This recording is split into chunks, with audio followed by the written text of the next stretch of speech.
No, not yet. Yeah. Yeah. So for the torments, do we want to do a D20, a D12, a D10, D6, or D2? Every time we roll a one, I roll a D66. Is it? And that's an event that happens on the universe. Yeah, it's basically like the end of you guys have to get out of the verse. That's why you're searching for the gate, The the gate. Stargate. Yeah. You're trying to escape the verse before the verse uh self implodes. So, how would it work? If we roll low on the die, you roll If the you roll a D6. one, when you roll I a think we're one, I all right, mean, so go ahead, Postal. a a D20 is like the longest. I think a D12 might be decent. yeah, or maybe a D10 even.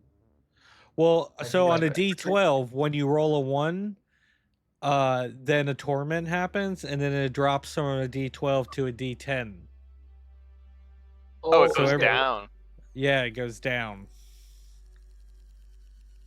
to the point to where you have a D2, and if you roll a one, that's the end of the world.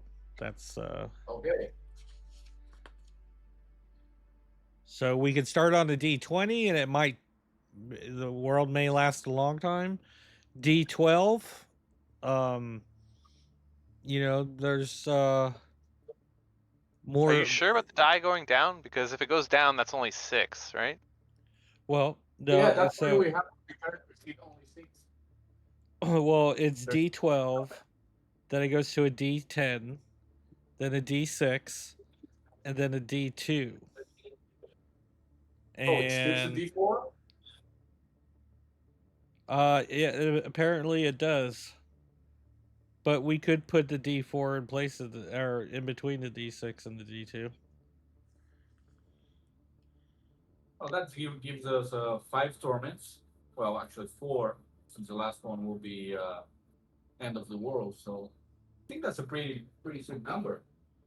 Yeah, I'm just not sure about the die going down every time you roll a 1. I know you roll a torment. In Morkborg, it's just you decide the length of the campaign by deciding on your die type, because your campaign will be longer if you're always rolling a D20 and looking for ones, versus if you're rolling a D2 and looking for ones. Um,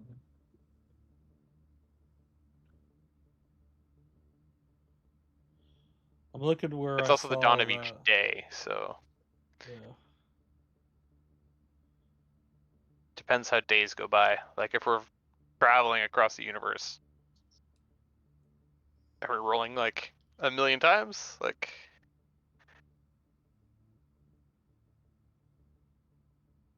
or is it roll once a session? I would play it as once per session. Yeah, it makes more sense than like, cool, we take a 2-week trip and we get there and the world ends. Yeah. Or we don't even make it that far. Yeah.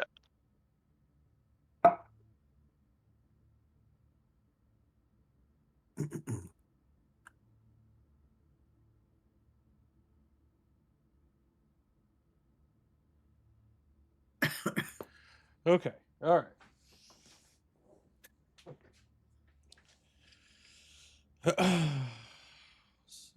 So, gentlemen, I use that term loosely. Bunch of space pirates. So you've survived. You've survived your time on the conundrum, and you were able to escape without anybody becoming infected with the Grimm. You're aboard your new ship. I don't know if you guys have named your new ship yet.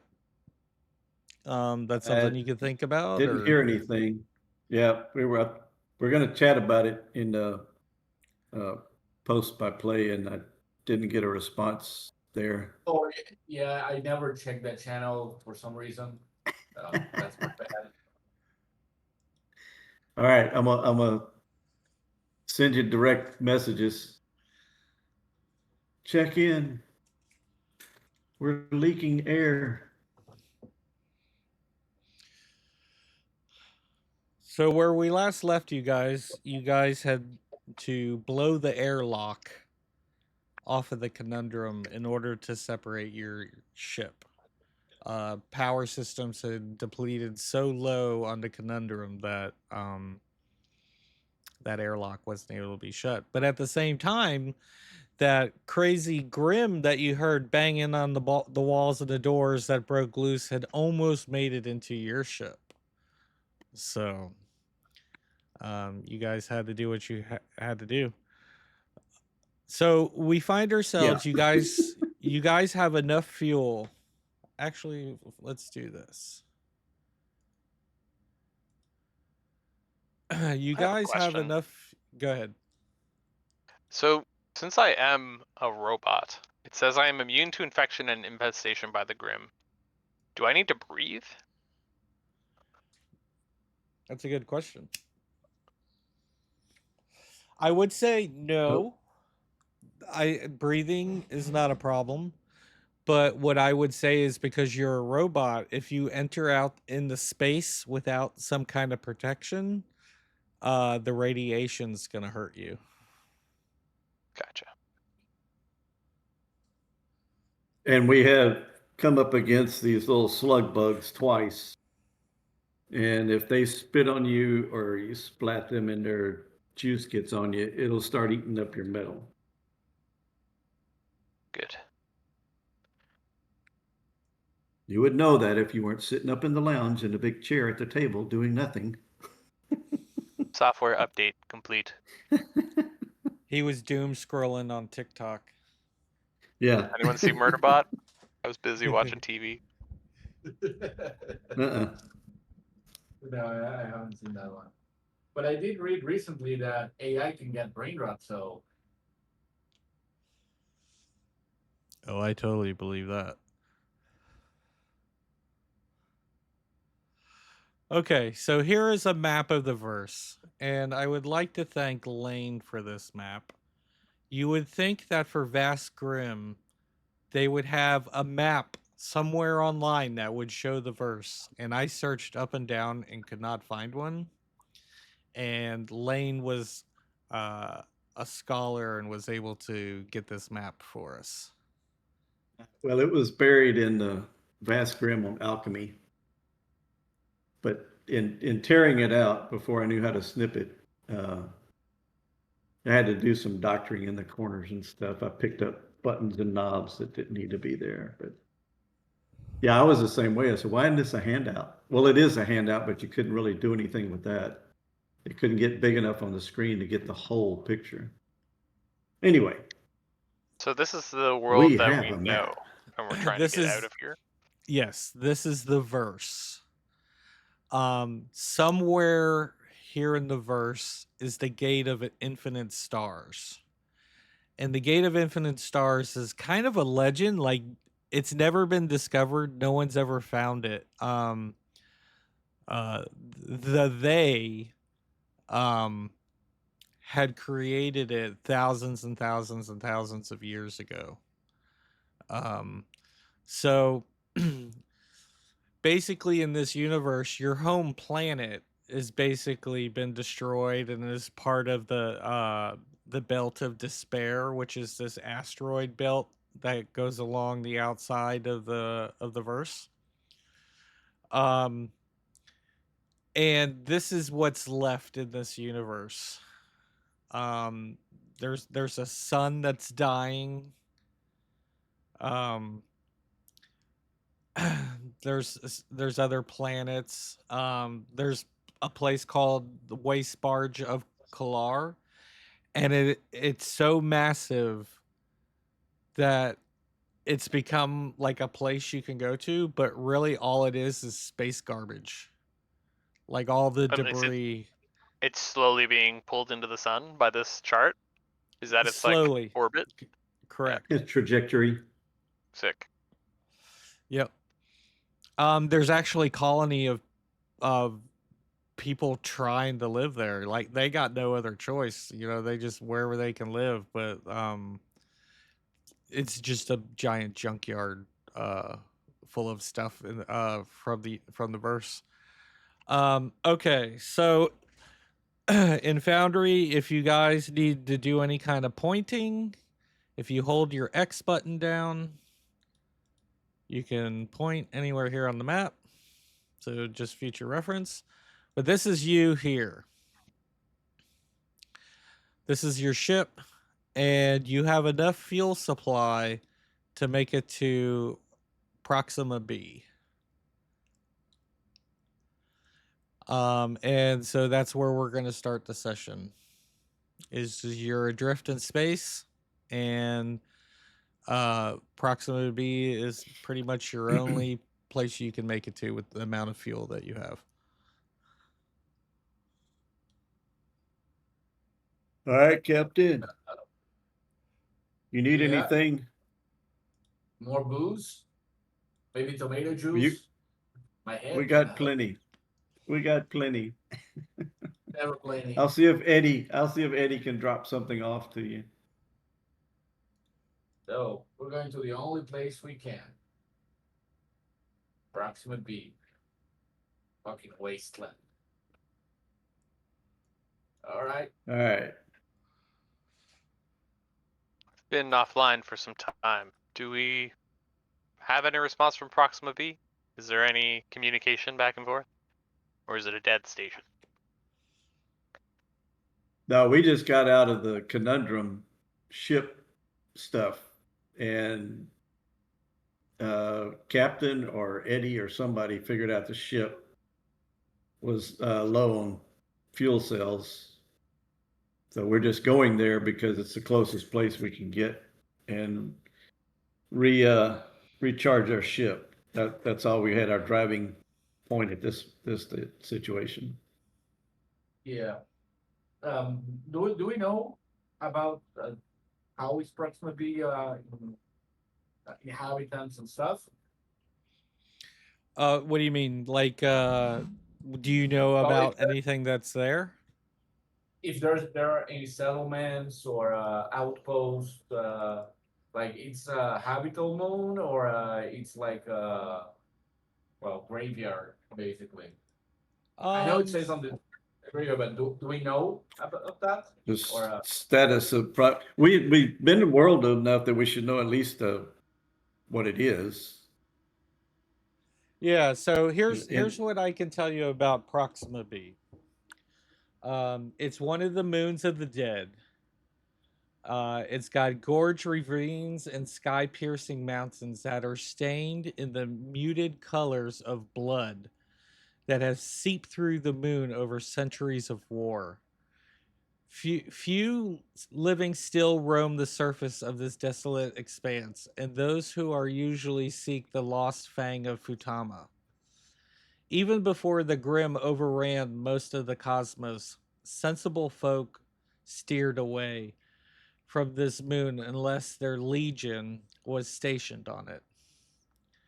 Those who have fallen in battle here have seen haunting this cursed land across those feet touch the ground. So whatever. So basically, this was a planet. It's seen a lot of wars, a lot of battles, And something causes people to come back and attack the living? Yeah, so I mean there's people that come back, whether they're scavengers, people just looking for spare parts or any kind of supplies that, help them survive. Um so let's see what are they called again? Let me find the name. The Futama is kind of like this religion, this cult that worships they. Um, they are these. Let me get a description of they for you.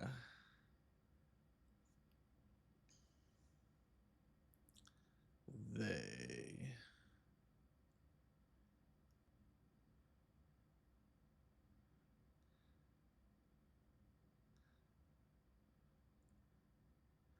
Okay, so The six, the disciples of Futama, set out on a pilgrimage to the primordial mausoleum of They in the year 0. It had been prophesied in the book of Futama that they would be unleashed upon the verse by a mission of the truly devout. This prophecy came to fruition when the six harnessed the power of tributes to decrypt the mystical lock which had sealed the mausoleum. The fervent gust of stale, particular filled with air, exploded out of the ancient crypts, worming its way into the lungs of the six. It was written in the book of Futama that those who drew air from they would then, from that day forward, be one with the they. Their breath would be the inhalation of they, and their exhale would be known as the Grimm. As true with the first prophecy and the release of they, all other writings in the book of Futama come to pass, all except the last 7 torments. The 6 disbanded to travel, sharing the breath of they to every quarter of the verse. As missionaries, their preachings spread like plague, infecting those in the flock with the Grimm. So here on Proxima B, the cult, the Futama, is in search of a fang of Futama, which is kind of like a what would you call it? Like A cult or something? yeah, like like Indiana Jones, the Cup of the Carpenter, like a ancient relic piece thing like that. The Fang of Futama is like that. Would be like searching for their holy grail type of thing. Okay, so I guess there's a piece of settlement there and a couple military outposts for the legions to wage war. So probably a couple places we could hit and either steal or trade or fuel. It seems like this is where the Grimm began, or the followers of the Grimm reside here. Yeah, I mean we could probably trade On Proxima B, they're, do them. I think they live somewhere else, but they're here looking for something, right? Yeah, so the mausoleum of they is located on K2-116b, which is another planet in this system. Proxima B, because of all the battles that have happened over the centuries, there was holy wars here. There was just lots of wars, lots of death. It's always been a place of war. That's why it's stained in the blood. Well, Captain, maybe there is some debris or some sort of salvage to be had in and around the planet, the moon. Yeah, and it's not like we got much choice. It's either that. Well, we also don't know what's on this ship. We could also investigate that as well. I think we did, right? At the end of the session. I believe you guys were starting to go through everything. We ended the session with you guys just in the ship. Yeah, we just got control of it, took off for. We got 8, but I was asking about a manifest, and we need to check what the Reavers might have collected. It might have something of value we can sell or trade. While we're in travel, we check those things out. And I was gonna have. Can I throw that black and white version of the map in the chat here? Yeah, go ahead. So when they're, because we don't have a way to see it while we're in another screen. And I sent it to you, Well, right? we have on a bass screen play by post. No, that's right. The color one's there. Did I put the white one there? No, I gave it to you. Here, this is what I did is I changed the permissions for the map. You guys can go back to it at any time. Awesome. So, All right. I'm gonna set course to Proxima B and set up the autopilot. Hope we don't crash.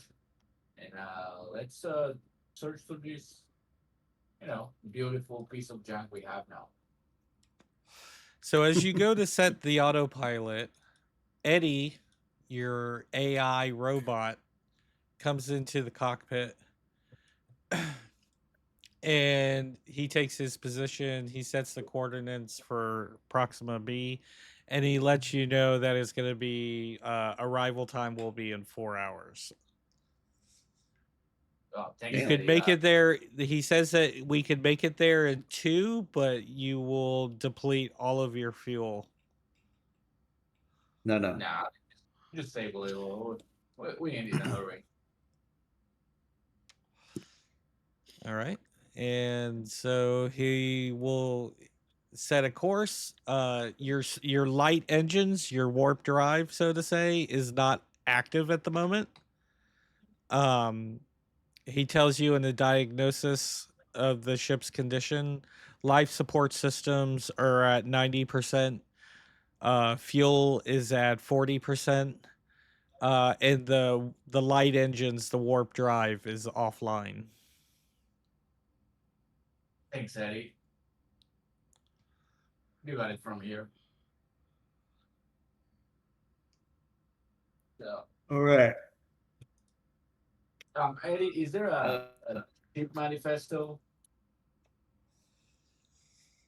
So Eddie responds to you that the raiders were kind of primitive, but Eddie kept a manifest to himself. The raiders weren't really cared about what kind of inventory and Eddie had done.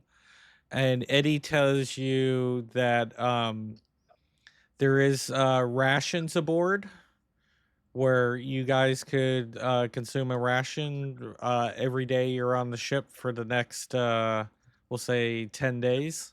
There's 10 days worth of rations.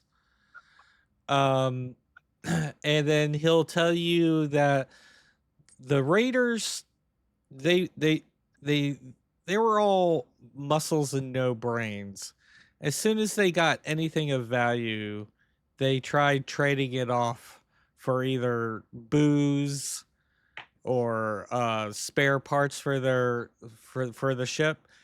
Eddie will also tell you that the warp drive has been down for quite some time just because the Raiders haven't invested in anything into fixing it. They've been just kind of traveling at impulse speed. Is there a diagnostic on the Lightspeed drive? What has been malfunctioned? Could it be something replaced? So Eddie, you'll hear some beeps and bops, and he'll come back and he'll tell you that the power core is missing. I'll download the schematics of what we're looking for. Yeah, and he sends you a direct link to the light engines and full schematics and telling you about the core, and the core would be like the warp core with the dilithium crystals in it. It's been ejected, so it can be replaced, but it's just not there at the moment. So you're able to tell that the light drives are intact. It's just missing its power supply. Is there any scanning capabilities on the ship? When we get to Proxima B, maybe we could find something to salvage. Either a ship that was damaged that still had an intact drive. And Maybe find Eddie, a settlement to trade or steal E- or Eddie both. informs you that the scanners are fully operational.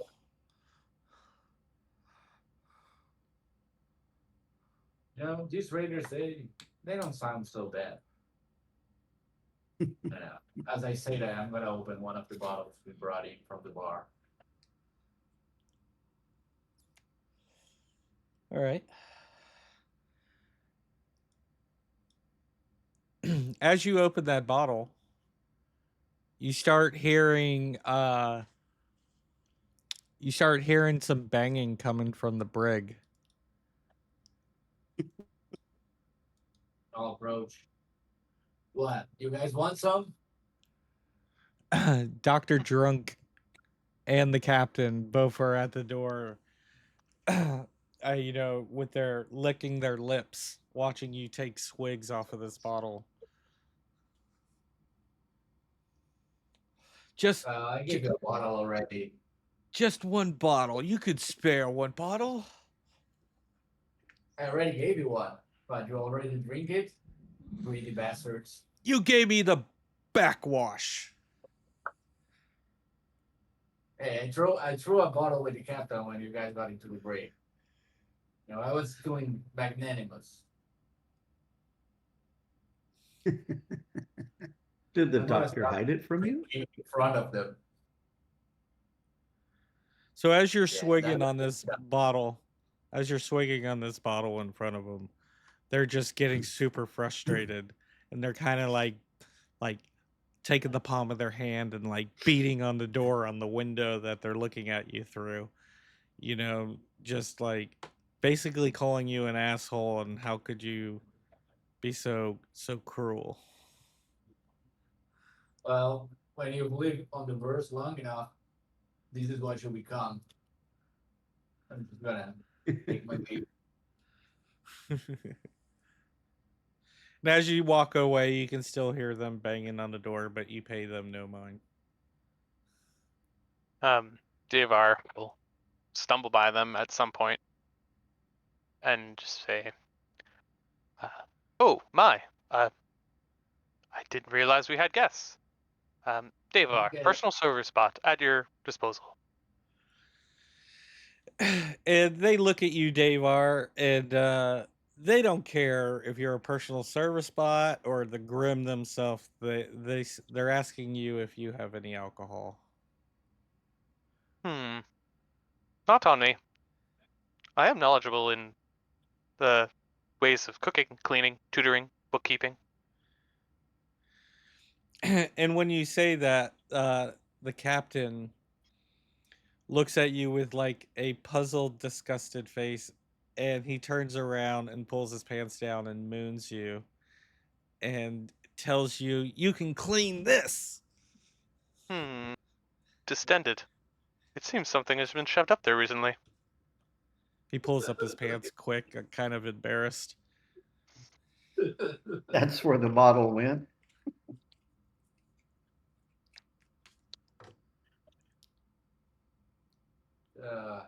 Where are you taking us? Where are we going?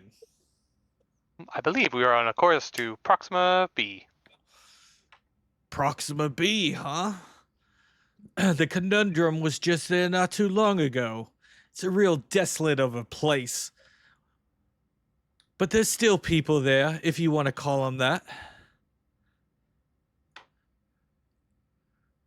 Well, there's not many other options with the amount of fuel on reserves. We'd be lucky to make it in this rust bucket anyways. The people that are in the brig, they haven't been infected or anything, right? As far as you know, they have not. They have not shown any symptoms. Now, again, one of the sessions previously in the conundrum, the captain in his quarters had a worm named Spike that he kept in an aquarium as a pet. I'm wondering also the state of like food in the world. Like, could we sell these people as cattle, like cannibals, to cannibals? There could be a chance. There could be some cannibals out there. As far as the status of food, there's no such thing as fresh grown vegetables or any kind of beef, fish, or poultry or anything like that. You've just been surviving on like MREs, like rations, like you know, How arter far arterly society has fit. fallen. Yes. Like if you come across a Hershey bar, you have like the caviar of the verse. We also have a frog on a glass, on my glass, kind of like Julian Yes. from Trailer Park Boys. Yes. Yep. Yeah. Okay. So, Zero's character Valdock, um, in our last session, he met a talking frog named Jeremiah, and when he took all the alcohol from the bar, I don't remember the specifics, but we made it to where he has to carry this glass with him all the time, just like Julian and Trailer Park Boys. You never see him without his whiskey glass. Gotcha. So Voldock always has his whiskey glass on him, and sometimes Jeremiah's swimming in it. Jeremiah is kind of his companion at this point. He's just a Well, talking frog. He has no special powers. He's my drinking buddy.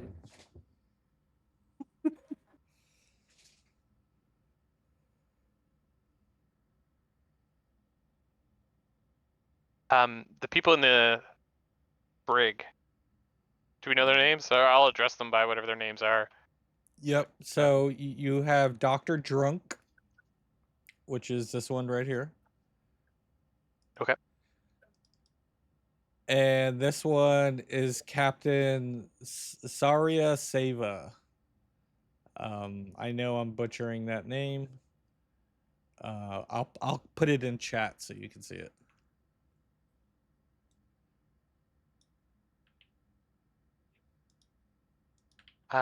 They had mentioned that there were people there, but I'm gonna ask them. Any relatives down on Proxima B? Anyone who would miss you if you were to depart? I got no family. I saw my mother at birth and then she was gone. Taking care of myself. You You know have a how it goes out here in fantastic the memory. verse.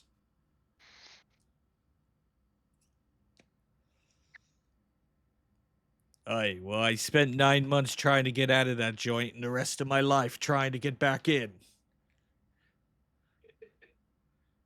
I've never had the experience of being born.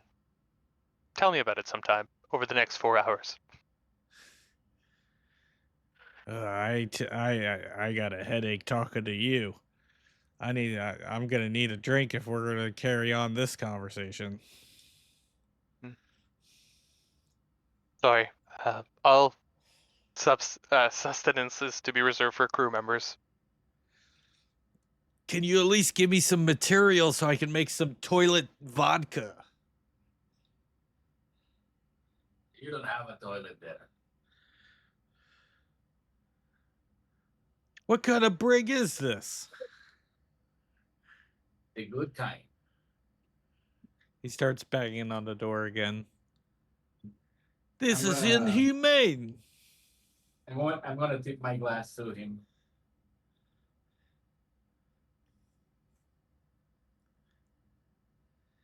He looks at you Alright, and he indoors. spits at you through the window, like he spits and it just hits the window in the brig, on the door of the brig. You were saying something, Lane? Yeah, go ahead, Lane.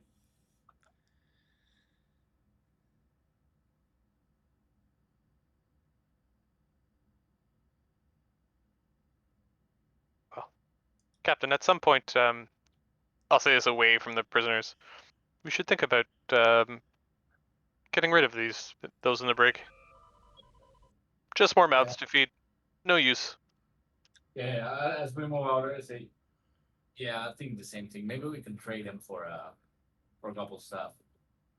You said we're missing the power core for the faster than light. Yeah. Yes. Maybe we can trade him for it.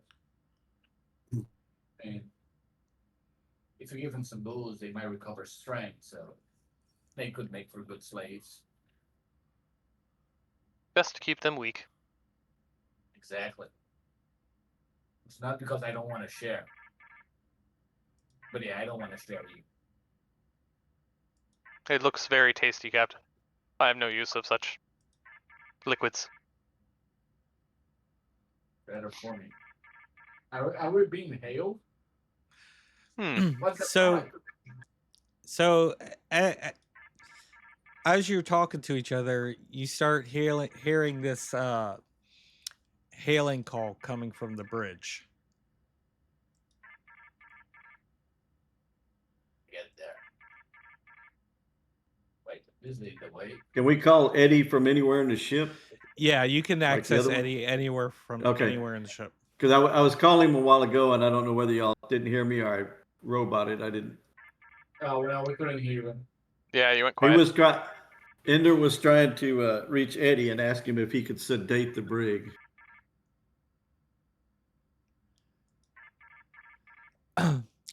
So to answer your question, Lane, Eddie heard your command and he turned the lights off in the brig and closed the viewing portal to the door right as the captain was spitting. So they're in the dark right now. So that's sufficient for now. Thank you, Eddie. I'm here. I'm at the bridge. So, what's happening? Captain, I was just letting you know that we are 2 hours away from Proxima B. Ah, fantastic.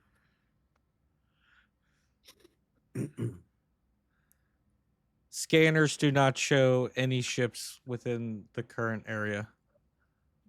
Proxima B is not in viewer range yet.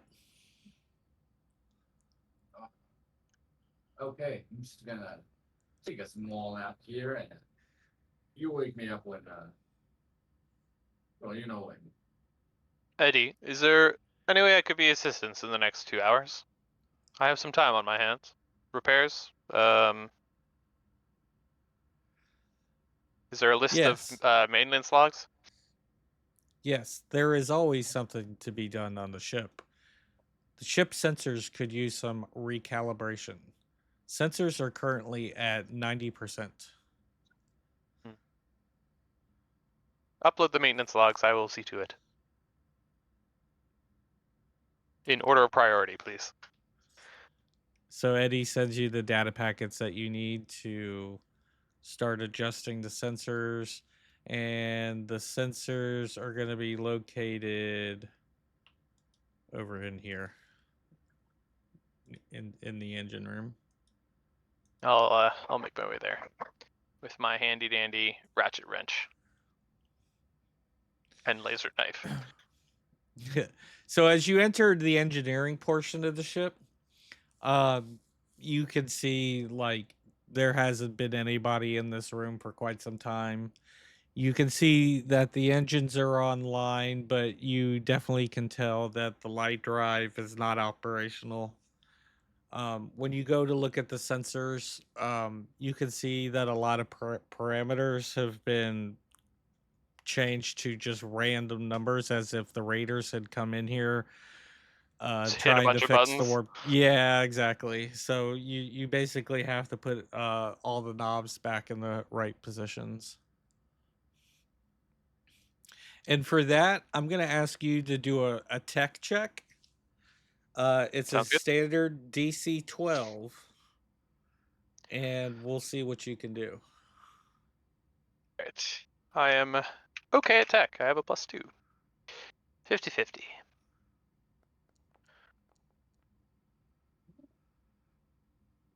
Okay. So within the next hour, you can successfully get the sensors back to 100%. As I'm also doing that, I just kind of remark on the state of the room. Absolute trash. Master always said he worked better in a clean environment. So after I'm done fixing the centers, I want to like sweep and like clean up the space to the best of my Okay. abilities. Gotcha. I am a personal service robot after all.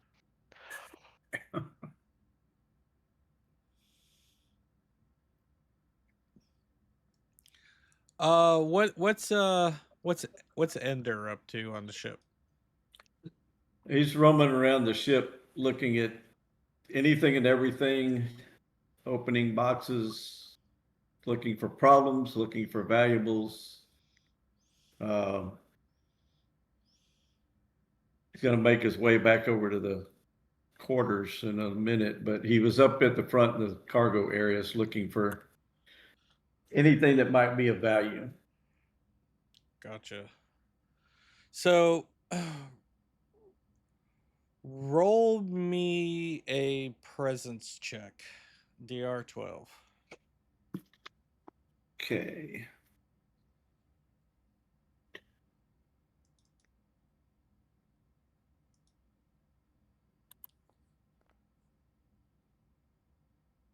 $17. 17. Okay. I'm a 0. So while you're going through, looking through like the cargo hold and stuff like that,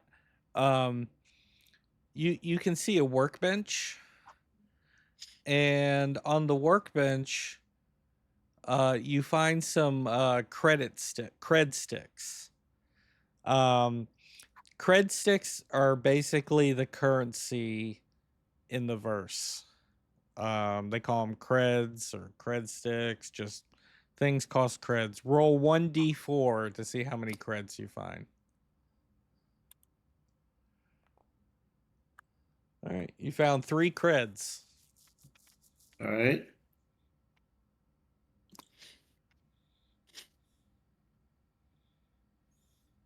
And basically, that's where I'm at now. That room. Okay. So we need to go room by room, or how do you want to do that? No, I just wherever you guys happen to be, you can tell me what you're doing, and I'll let you know if you find anything or if there's anything special about right. that room or anything like that.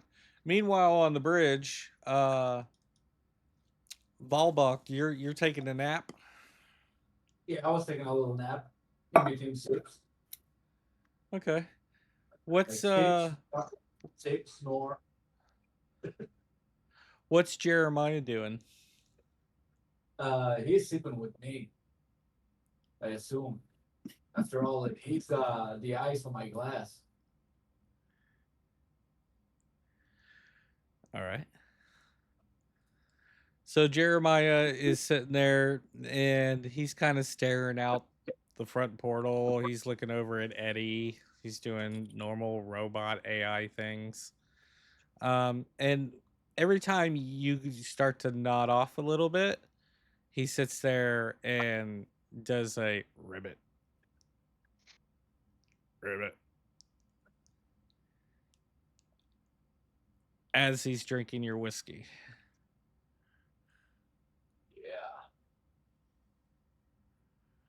Yeah. In between one of those moments where I wake myself up with my own snore, as a good drunk will do, Okay. I'm gonna ask Eddie, hey Eddie, did the Raiders leave like any kind of weapons in here?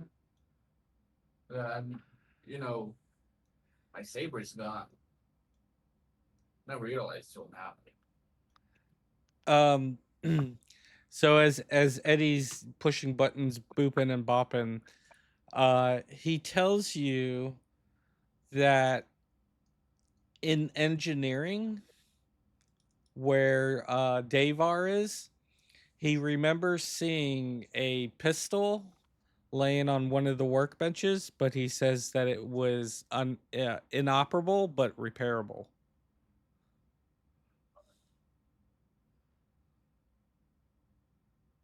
Hey, where's the communication button in here? Is this one? I'm gonna start pressing a couple buttons until I find the right one. And Gideon, can you hear? Gideon, you there?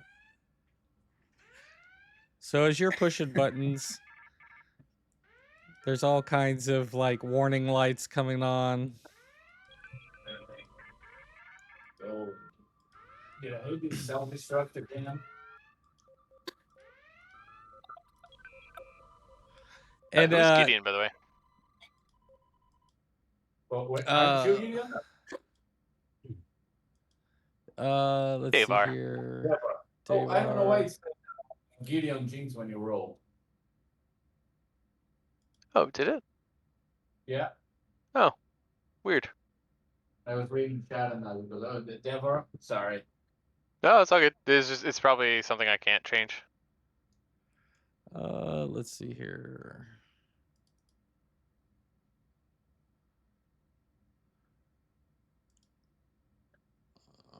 Let's see, Davar. So you're gonna hear through the speakers again. Oh, fuck, I knew his name wasn't Gideon. Here it It's is. all good. I'm fixing it for. I just fixed it for you, Postal. Devar, there's a gun where you are. Can you try and Yes. take it for me? It is I've cleaned this room. I must have found it and just like cleaned it and put it off to the side. Yeah. Can you try and fix it for me? Make it operable or shootable?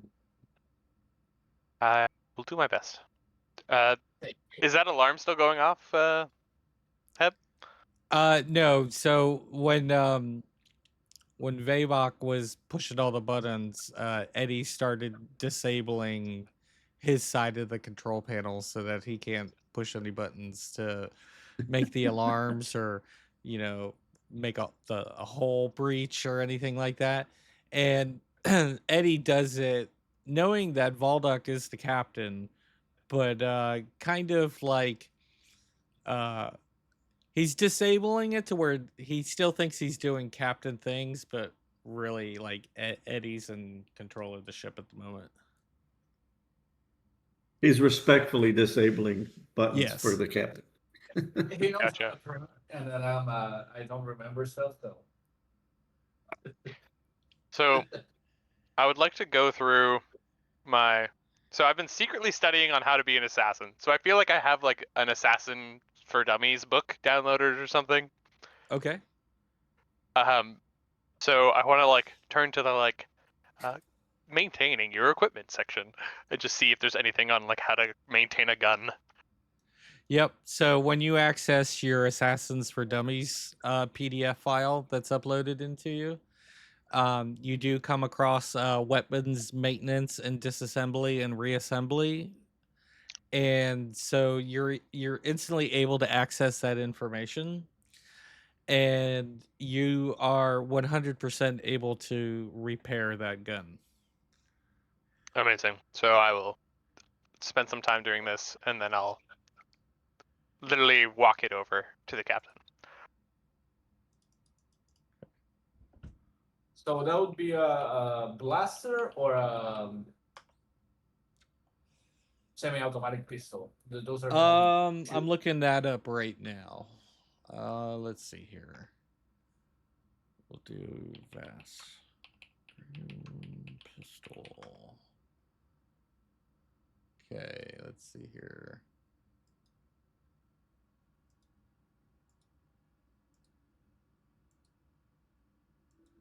I'll have those stats for you here in just a moment.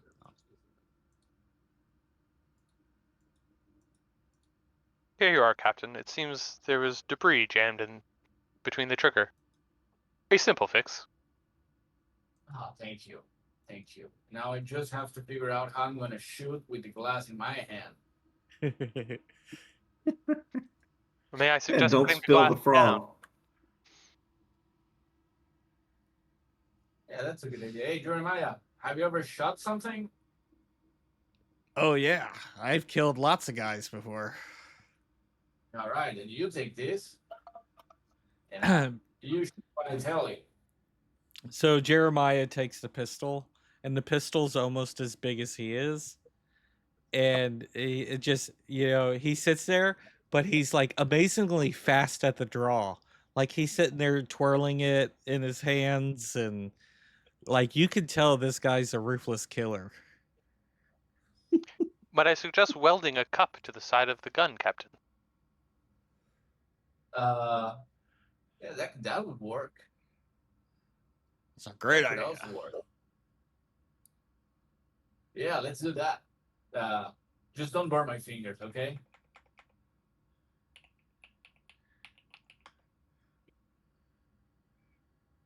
I'm gonna extend my hand with the glass on it, and I'm gonna release the glass. I'm gonna drink it dry first. Eddie looks over at you and says that is not recommended.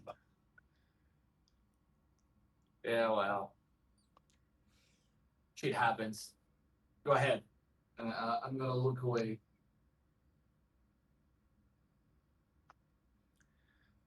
Okay, so your pistol that Jeremiah's wielding for you is a blaster. So it does D6 damage. It has 4 charges.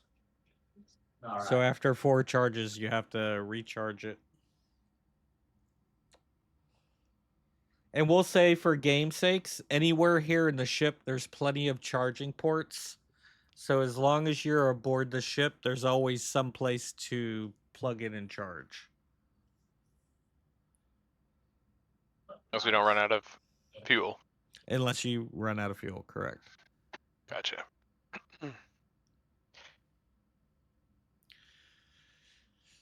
So as you're sitting there, thinking that you're piloting the ship,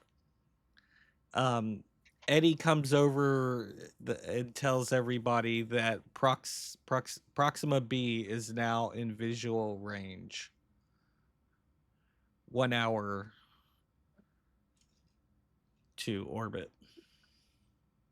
Are we still too far for scanning, Eddie?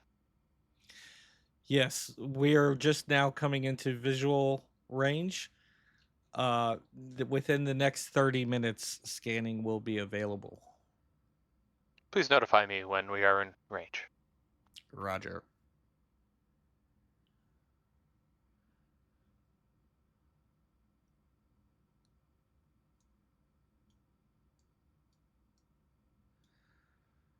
Ender's moved over to the crew's quarters and wants to search this place. Okay. All right. And go ahead and let's see here. So go ahead and do a presence check. DR12. All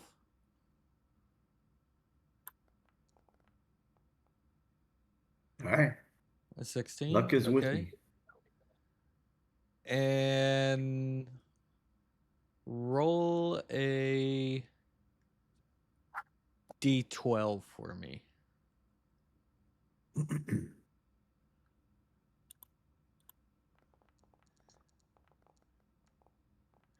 Eight. Okay. So as you're going through describe how you're going through the crew quarter. Kind of messily. As far as the beds are concerned, I can lift them up, look underneath of them, flip the mattress, see if there's anything under the mattress or the pillow, checking any storage compartments, opening, closing, looking through any other closets or toilet areas. If there's any storage panels, like wall storage or something, they'll try to open them and look in there. Just anything that's got space to have in it to see what's in it. Okay. So as you're going through all the cabinets, flipping the mattresses, everything like that, you happen to catch one of the heads, one of the toilets that draws catches your eye. All right.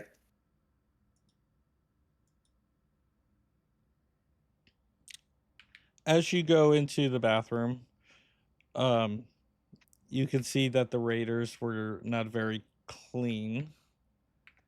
Um, their aim is not that great. There's piss on the floor, piss on the walls. Um, you even see some scribbling, like someone took a marker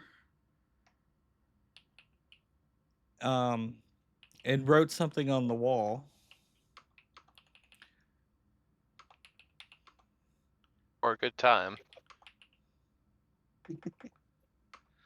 Don't stay in this bathroom. So on the wall, you see for a good time and a phone number.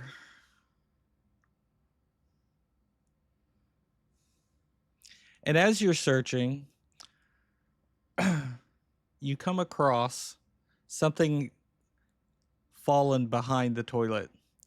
So as you're reaching down, there's like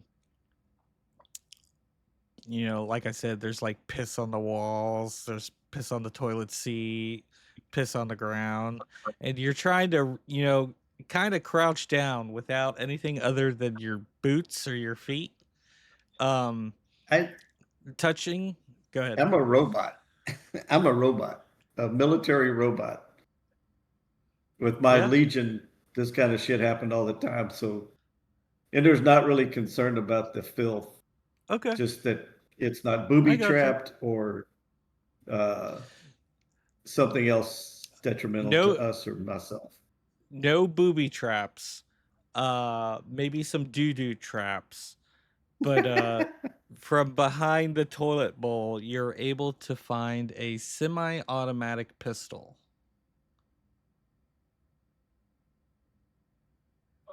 Which is a D6 plus Great. 2 per bullet. Fires 2 bullets at a single target per round. You start with 8 rounds. Ammo is hard to come by. So this is like your traditional gun. Unless you find more bullets, it's not something you can recharge. This thing is Gotcha. ancient. You have 8 rounds, and that might be all you ever have. And in the back of Ender's mind, he's also looking for something like a bludgeoning stick, sacrificial to like the worms that we kept running across. He needs something besides a blaster and his knife to crush things. So the pistol's interesting, but he's looking for something to deal up close and personal with the slimy, nasty bug worms. If he happens to stumble across that. When you gave me Do what? the sword, the gun stick. So you have like a. I can't hear you. Zero. Can you hear me now? Barely. Oh, okay. Everyone else can hear me okay? It sounds like you're talking a little bit farther from the mic, but I can hear you. Oh no, it's just probably something with the wiring. Let me try to get the volume up. I gave you a gummy stick a couple sessions ago. Oh, did you give that to me? Yeah, I gave that to you when you gave me the sword. Okay. Oh, okay. All right, then I'm not looking for that. I've got a gummy stick. Okay. All right, so I'm just looking for stuff we can sell or utilize, or of course defend us ourselves with. Gotcha. Just about that time, you hear Eddie comes over the intercom in the ship and tells you that we are approaching Proxima B.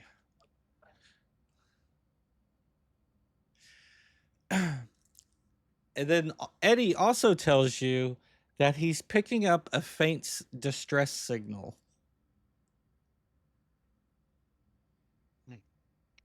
Please, can you put it on my personal display? Can we focus sensors and get more information? Initiating sensor scan now. I will let you know as soon as it's completed. I will patch through the distress signal. And so Eddie routes the communication call through you, and you're getting this broken up image, and you're trying to make out what the person's saying, but the there's some kind of interference. um you just can't quite make out what the message is.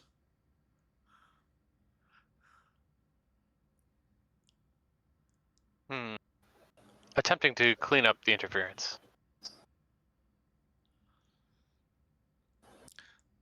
So as your microprocessors are trying to fix the degradation from the image, you're starting to get little pieces of audio breaking through, and the little pieces of audio you can hear like, please help, we need assistance.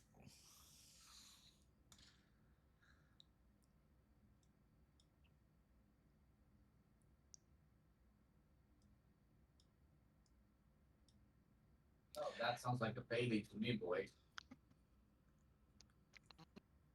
Eddie, is That's there a always timestamp that's or always a trap. how old is this message? Analyzing.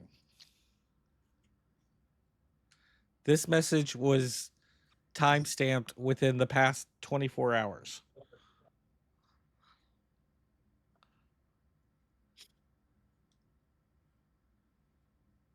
I look to the captain and to what is your name, Lane?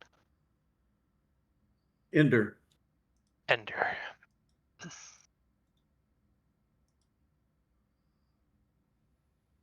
Well, wherever they're broadcasting from, they have power. So Eddie comes back and tells you that the sensor sweep is complete, that he's detecting um multiple locations on the planet's surface. One of them is where this signal is originating, or coming from, and Eddie's able to upload the coordinates into the computer, and he's requesting how he would like you guys to proceed.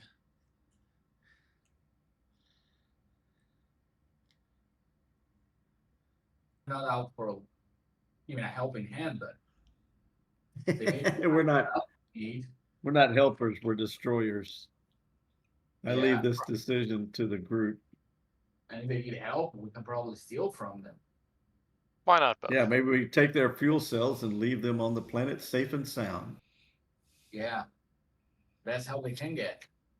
Or there's 30 of them down there waiting on us to drop in and take our shit. Yeah. Captain, can try. may I suggest maybe taking on more crew? The Grimm keeps expanding, and I don't know for how much longer we will find able-bodied men and women. And you can see Davar gets kind of sad at this. I'll take bots and sober people as crew members. If they like booze, they're no good. I'm a personal service bot. What happens when there are no personnel to service?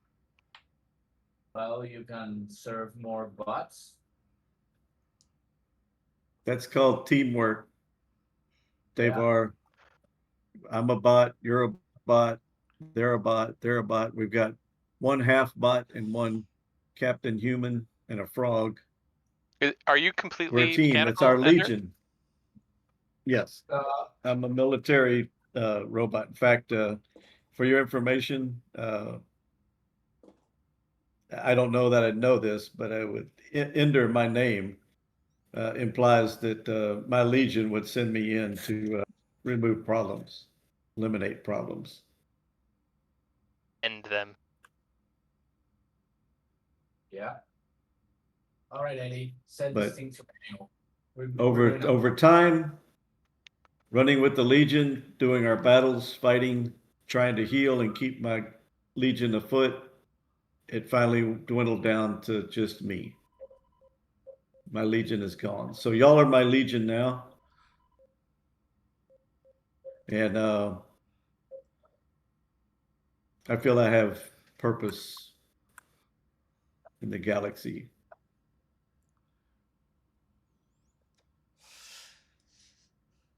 That's better than some humans. What was your How command, far? Zero? set it to manual. We're doing a flyby. Okay. So Eddie gives you control of the ship back. And so this is Proxima B. It's a moon that surrounds this gas giant planet called Charon. Charon is just like Jupiter. It's not really a planet, it's just a gas giant. So there's no way any kind of life or anything like that. There's not even a surface of the planet.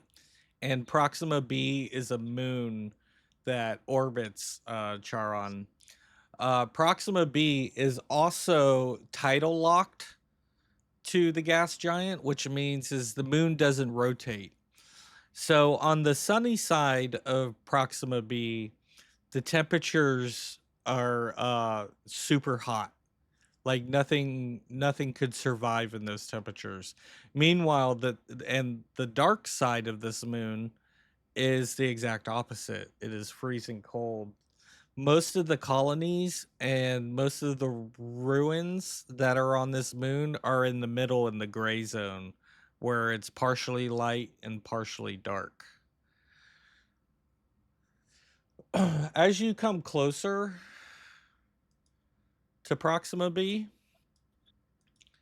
Eddie tells you that he's got a stronger signal now on the distress call.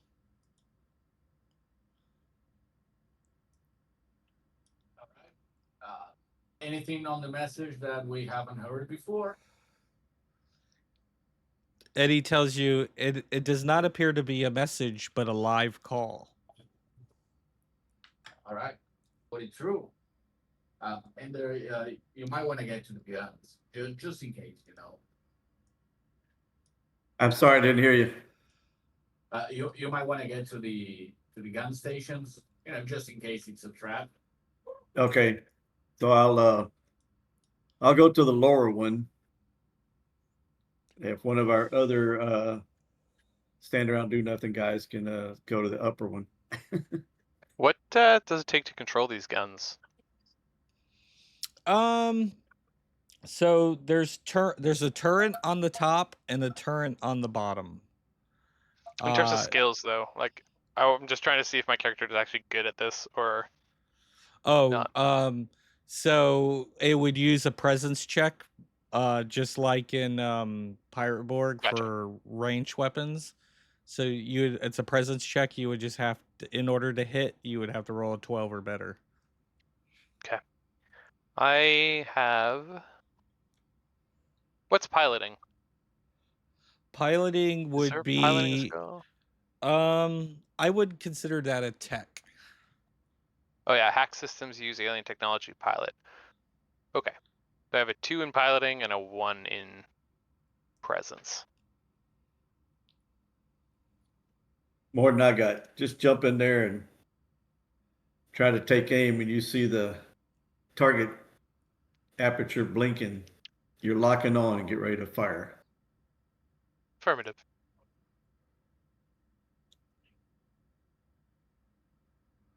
Okay, so Eddie patches through the communication, and on the view screens, spread out throughout the ship, so all you guys are seeing the same thing. You see this communication come on where there seems to be, you're not sure if he's a scientist, a soldier, or what, but he's coming through, and there's lots of damage happening in the background. It almost looks like they have like a major system malfunction, anything like that. But as he comes on the screen, he's like, "Oh, thank God, somebody alive! Help me, please!" What's going on? What's happening there?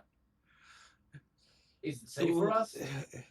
So we're just a little research, doing research, trying to find the gate of infinite stars, and all of a sudden these cultists from Futama showed up and started overrunning the place. These pale cultists have taken over the station. They're killing everybody, and I don't know how they've done it, but somehow or another they were able to hack the systems, and they were able to take over the AI. And the AI running the station is now a sentient being, and they keep trying to take the heart of the forge. They keep trying to take it, I tell you. Captain, that sounds like something we need to take part in. We've got a goal, and this is, I think, part of it, sir. Yeah. Don't worry, we're coming to help. You don't like booze, do you? Alcohol? I haven't seen alcohol in months. I don't even know. No, I'm dedicated to my work. Oh yeah, they're definitely coming. You're welcome. They're soon. they're trying to take the heart of the forge, and without the heart of the forge, all of our research will be lost. The systems won't be able to be powered. Please, We'll be there. Please help. We will. We will. Don't worry about it. You can trust us.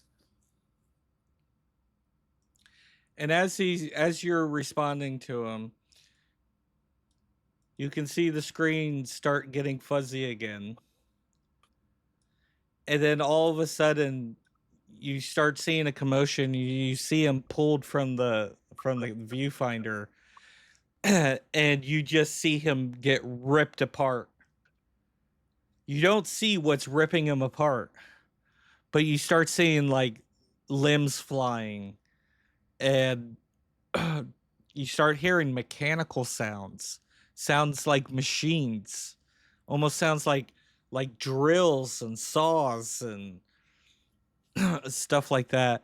And then come across the viewfinder, you can see this giant metal drilling bit just come in view of the monitor, and then all communication is lost from Proxima B. Do we have a fix on that location, Eddie? Programming landing coordinates into the computer now, sir. Should I execute the landing? That's up to Captain. I'm just checking. Take it from here.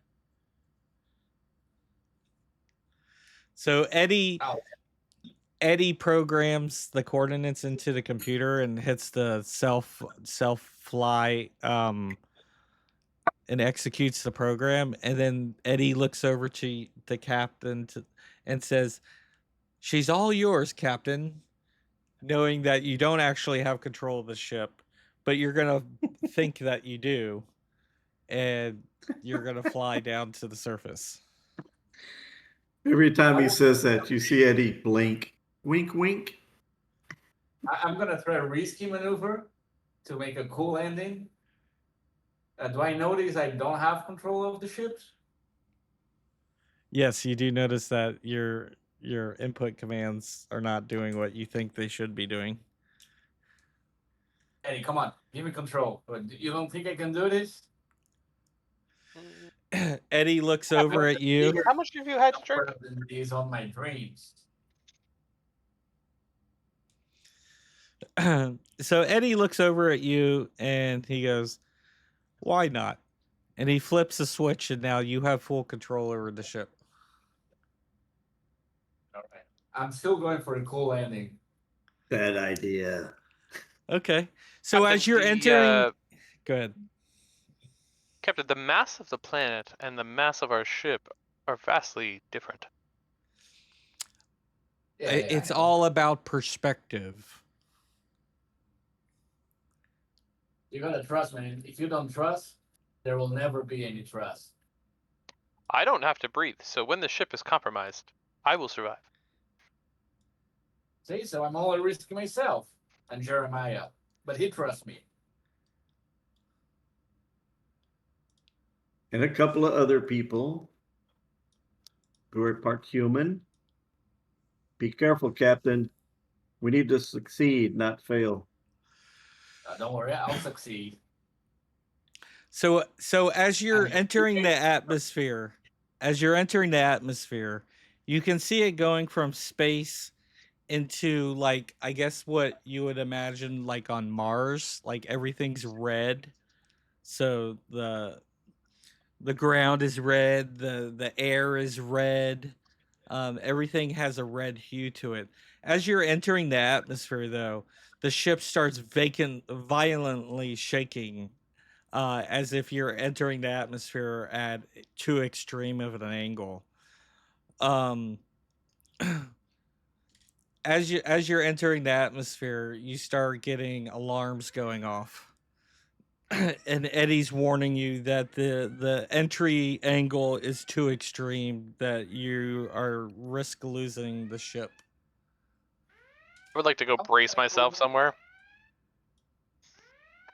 Yeah. Go ahead, also. No, I want to go brace myself somewhere, just like Oh, yeah. in case, you know.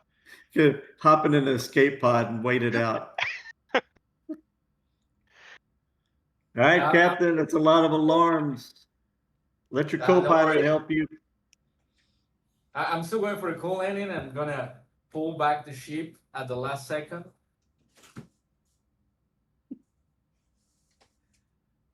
Okay, so you're coming in hot. Man, you are like a fireball coming through the atmosphere right now. All right.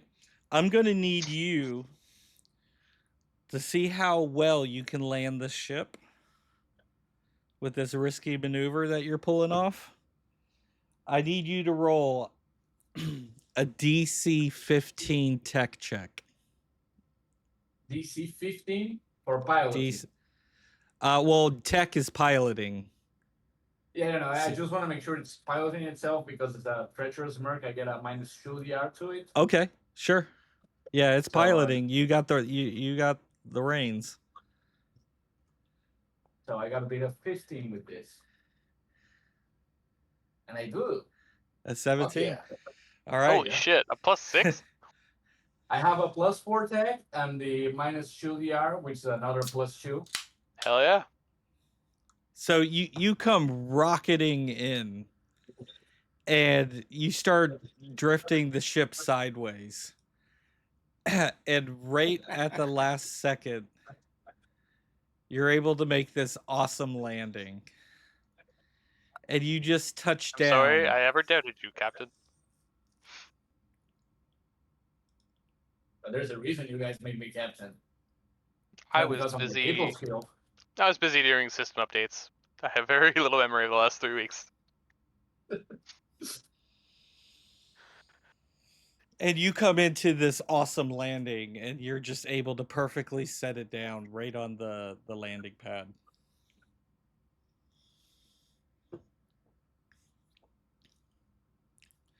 So, as the ship comes to a stop, Eddie's shutting down the engines, running diagnosis to make sure all the equipment is good, and he looks over at you, and he tells you, he's like, that was a very risky maneuver you just pulled off. You're lucky you were able to land it. Yeah, but it looked cool, didn't it?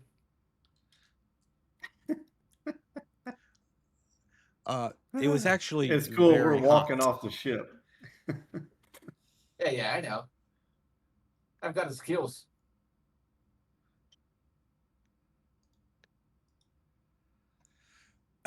Okay.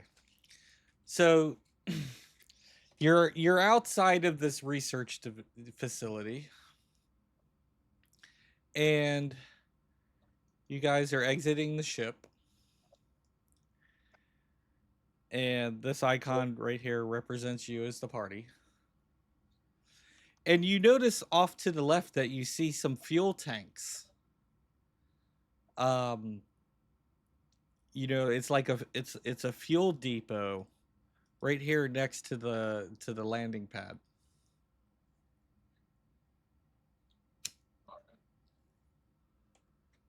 Can we point our other PCs to like steal fuel and load it on the ship?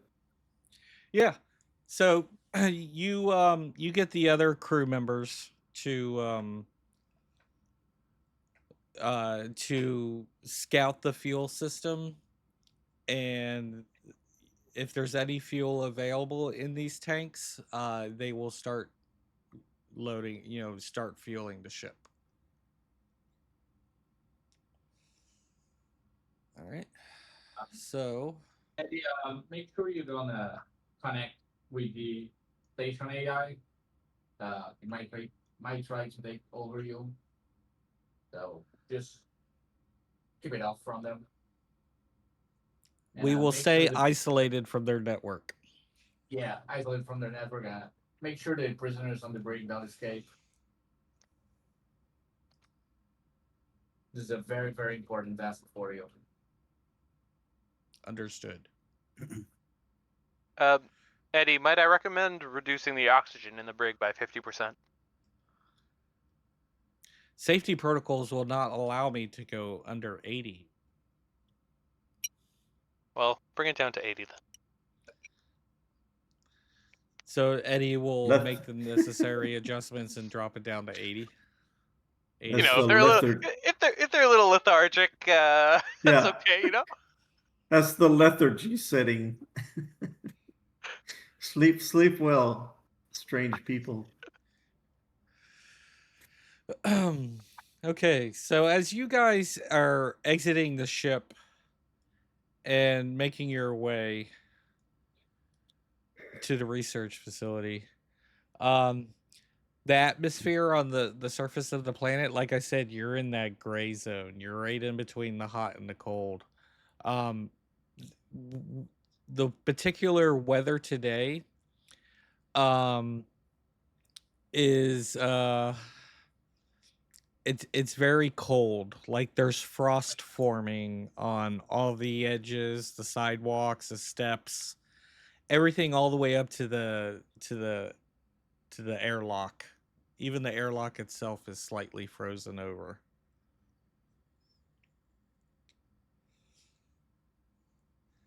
And you're able to make it in front of the airlock. Can somebody roll a d6 for me, please? Sure, why not? Couldn't hurt anything.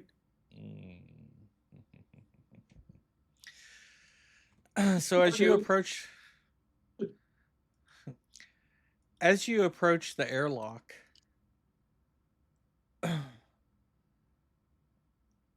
let's see, let me find it real quick. As you approach the airlock, the airlock all of a sudden opens up, and out comes running a cultist. One of the people who are trying to take over this station. And he sees you. And I'm going to have somebody roll a reaction. Let me just find it real quick.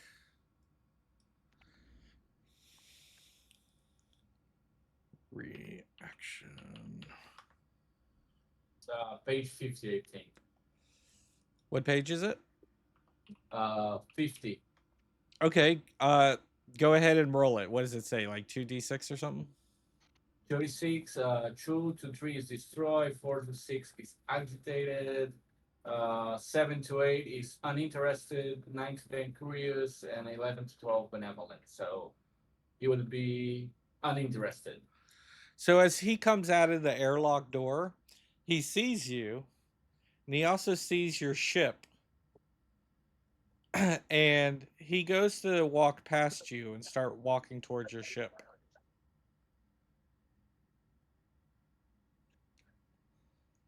Ender would like to blast him He's clearly before he infected. gets near it. Okay. All right. So go ahead and so you're gonna how are you gonna blast them? Tell me how you're gonna blast them. With a pulse rifle, I will snatch it off. It's my back has a magnetic holster, so I just snatch it off and bring it up leveled on him before he gets too far away. Okay. All right. And let's see.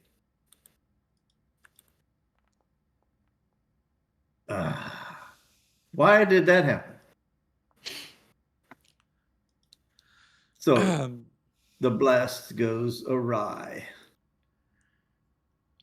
So as you shoot your gun and you totally miss him, he turns around and takes a look at you, and then turns around and continues walking towards your ship.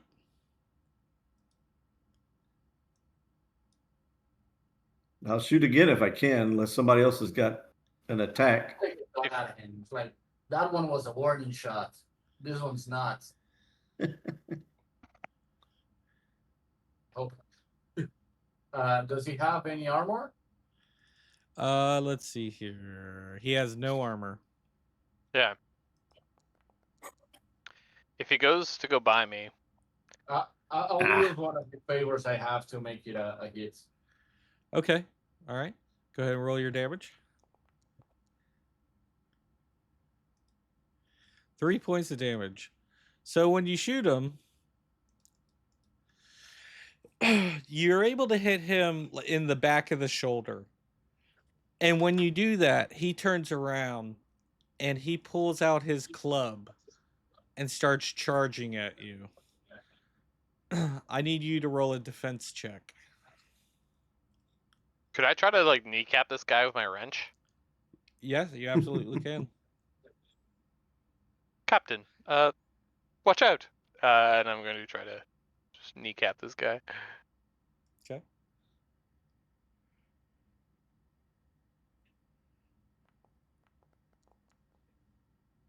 Yes. And that's a hit. You hit him for 2 points of damage.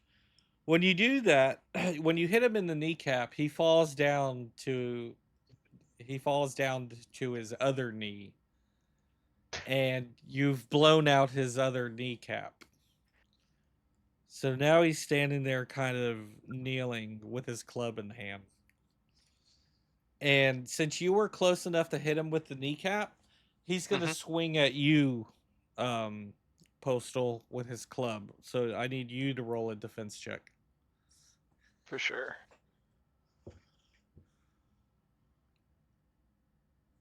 Defense.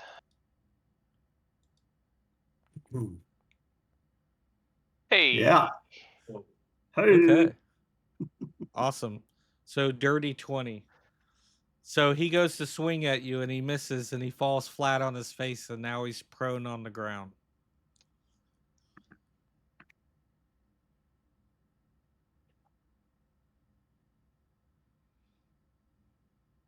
If no one does anything, I'm just going to apply my wrench to the back of his head. Yeah. Is there anybody else who's, I'm sorry. Who's active here? It's Captain Davar and myself. Nobody else is with us. All the other members are trying to steal the fuel out of those fuel tanks for the ship.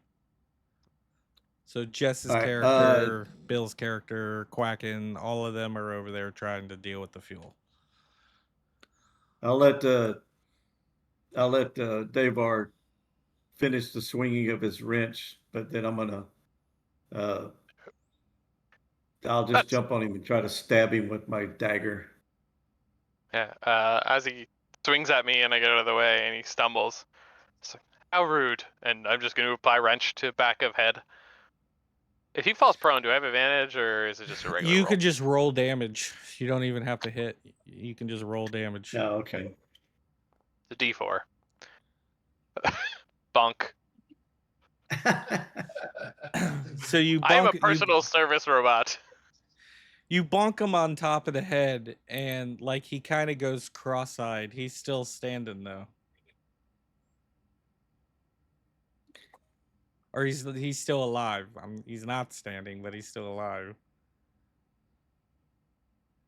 All right, so seeing that attempt,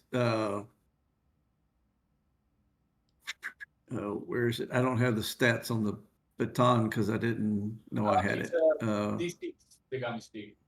D6, so he's still prone. I can just D6 him. Yep. All right. Try to bring the baton down and crack his skull. Oh, and that's 3. exactly what you needed. And when you come down and Ah. bust his skull, it just splatters everywhere. That's what I live for. All right. Let's see here. Now that he is dead, describe what you see as you smash his brain. Well, that baton's a wicked weapon. It breaks bones, so a skull would probably not resist at all. So as I brought it down on him, it just caves in and crushes the skull in on itself, to where it's really not recognizable, and it's just blood sprays everywhere. Probably covers that circumference, as big as our ship. Awesome. So before anything else happens, Ender's gonna see if this guy's got any other weapons or any other valuables on his carcass before we head inside. Okay. So you go to search his body, and all you find is the club that he was swinging. And the club that he was swinging is a 1d4. So just a very So does basic. anybody need a weapon? I'll continue. Extra weapon? I mean, it's all D4s, but Yeah, I'll take it. Maybe. all right. All right, let's go, Captain. Clean it up Okay. first. Before we go on, I need each of you to roll a d6. No. Oh. My D6 is broken. Okay.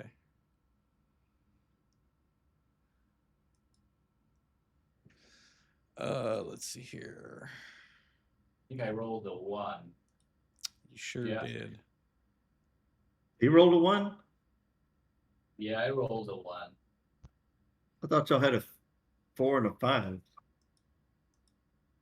You I had gotta a go s- back. Let me get to the screen. Hold on. What am I missing? You had a 6 and Daver had a 5. Do any of you guys care about baseball, by the way? The major leagues? I used to be. A little. I don't understand the sport. I live in Texas. Toronto, so Toronto made it to the fucking finals. Ah, It was 2-2, and in the 6th inning, they just got 9 runs. So now it's 11-2. Nice. oh God. I, That like, sounds look like down. T-ball. I look down, I look back, and it's like, oh, they gained 9 points. Sorry. That's insane. All right, I thought the one that came up was, what color am I? Oh, purple. I've been looking at the green ones because they used to be green. Heb, Sorry, is this- Captain. Is this like infection stuff? It very well could be. Okay, I am immune to infection stuff.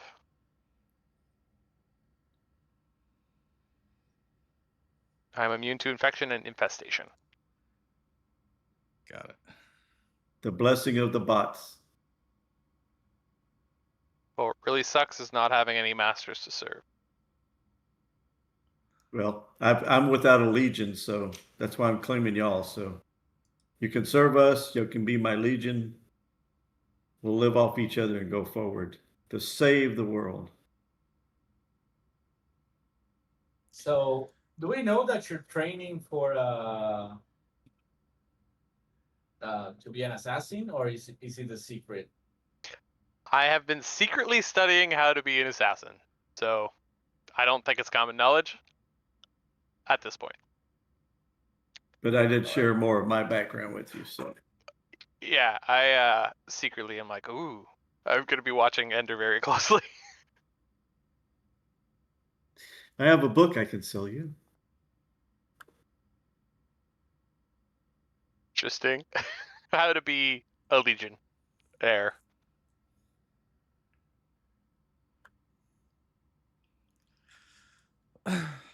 Okay. So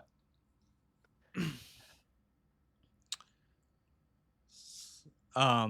so when that cultist come running out of the airlock was left open. And you can enter the compound now if you so wish. All right. Question. Yep. So this guy explodes in blood as we like fucking batter him. What does the Grimm or infection look like? So it Like if I looked at depends. his body and like autopsied it, would I find worms in it? Or like how does it work? Yeah, so so this is what would happen is after you smashed his brain in, um and his head just pops like a pimple, just gushes everywhere. Coming from like the neck area of where the head was, you would see this worm coming out of it, and the worm would start crawling away and disappear into the cracks of the foundation. Disgusting. Yeah. Before Ender stomped it, because he's got a thing with bugs and worms. It would have been able to creep into the cracks before you would have had a chance to stomp it. Ah, well, shit. I need And But are we you some kind of a definitely wearing like saw it. flamethrower. You definitely are I we need saw a it. wearing like back flamethrower. suits or anything right now, or No. This planet is it can sustain uh it so can there's sustain oxygen your or whatever yeah, life? exactly. Yeah, yeah. Cool.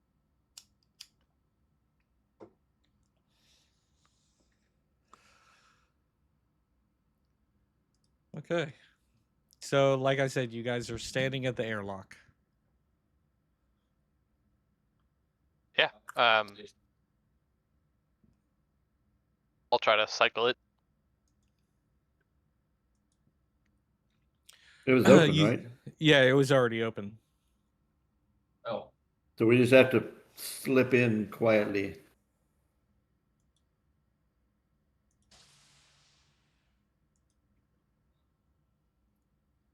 So as you enter the compound, you can see there's all kind of damage to all the system control panels. There's sparks, you know, coming off the panels, dropping down to the ground. Some of the panels are actually burning on fire. And as you come into the control center of the compound, you can see where the guy you were talking to through the viewer is all dismembered in front of you. You can see that he's been decapitated. He's been torn limb to limb. His torso is ripped in half, spilling his intestines onto the floor. Um, Not much left of this dude.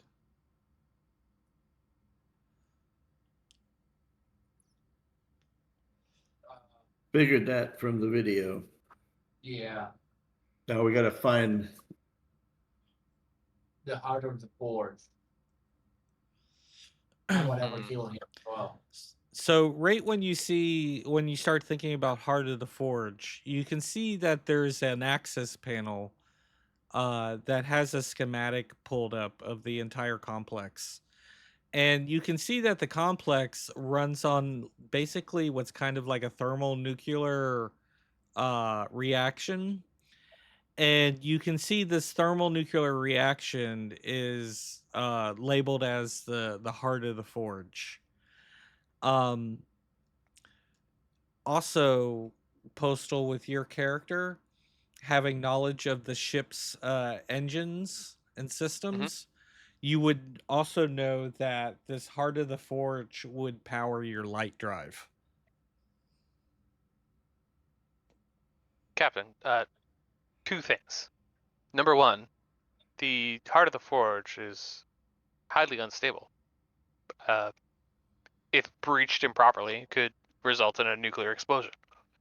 However, if contained and moved with due care, it would be able to power our light drive.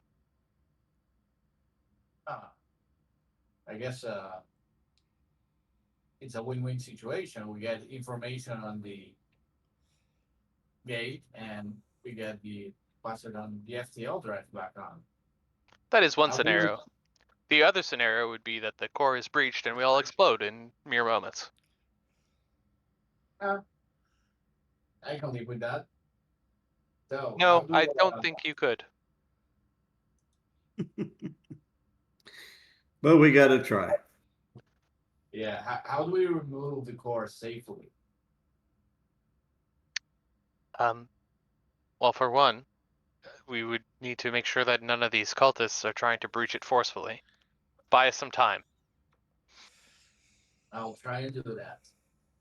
Can you take the core out on your own? I will do my best. Surely they So- have something here to do maintenance on their own materials. Yeah. So basically, while you're looking at this information and that you see the heart of the forge and what I just described to you as a power source, you can see that the heart of the forge is located in the bottom depths of this compound.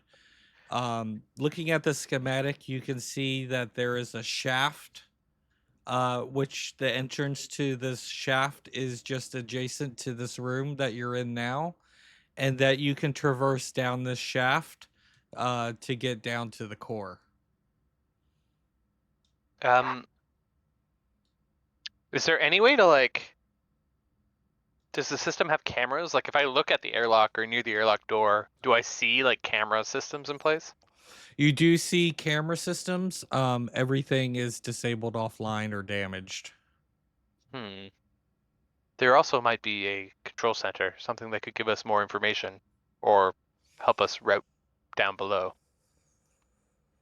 I'm just making this up, by the way, so please correct me if I'm wrong. Or Yeah. is that where we ended up? Was in the control center of this complex? Yes, you're in the control center of the of this complex, and like I Okay. said, there's a door adjacent to this room that'll lead to this shaft that'll lead you down to the core, to the, I guess you could say, the engineering level of this complex. And basically all the equipment, computers, everything's smashed, torn up, or half working, right? Yeah, you're lucky you got this much information, just simply because Right. the guy who's dismembered on the floor, that was the last thing he accessed before he was murdered. Could I try to Devar. lock? Go ahead. Devar, just, I don't think we have much here. You can try to connect something. This is probably a grab and run. If you need backup, let's all go together. We get this thing out of here. I don't see any reason to split up. Affirmative. I would like to try to access the system, and if there's any type of emergency doors, I want to close doors that are like leading. I want to try to isolate a path so that we will have open doors going towards the core, and anyone trying to come from the sides will have to get through any blast Okay. doors or any Okay. security that's in place. I gotcha. So when you go to access the system, immediately, first describe how you're going to interface with the system. Well, that's a great question. I'm a personal service robot, so I picture like pulling a keyboard up and Okay. trying to type on the thing.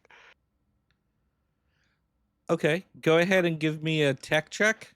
And since you're already a machine, the DR's 10.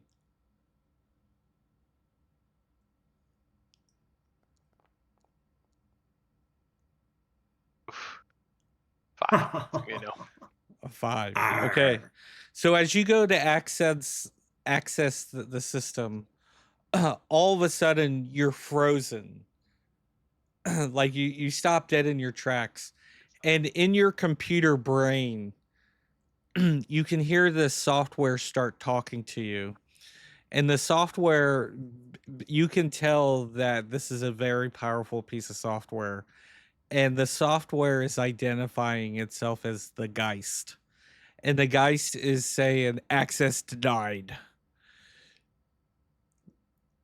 And Hmm. you can feel how dangerous this AI, the way it could just freeze your all your programming and all your functions and stuff like that. Um and it just keeps repeating over to you communication wise that uh this entity is known as the Geist, and that all access is denied. Gotcha.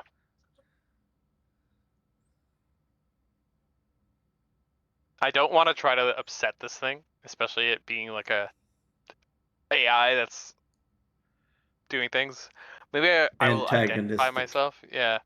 I'll just be like, personal service robot Devar here to clean up a report of a mess.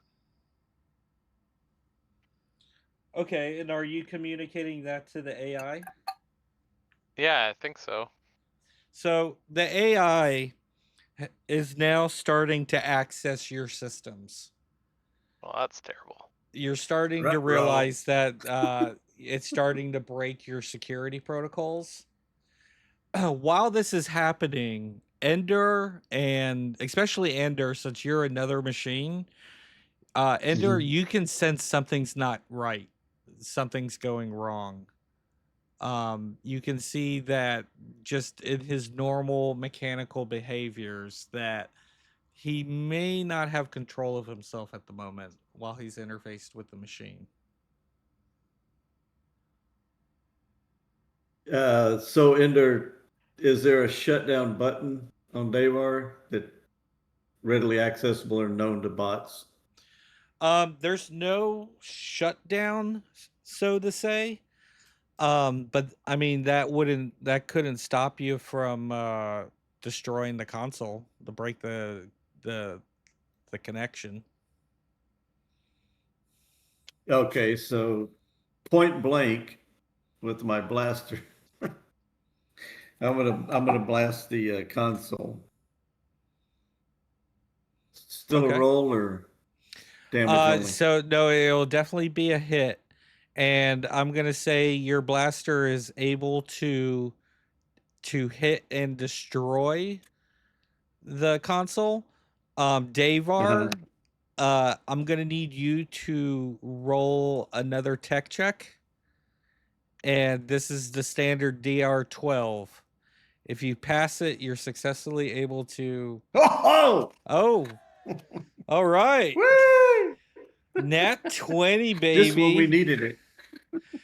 So, not only are you able to disconnect yourself from the AI when Ender destroys the panel, but you're able to pull up some more information about this AI that's calling itself the Geist.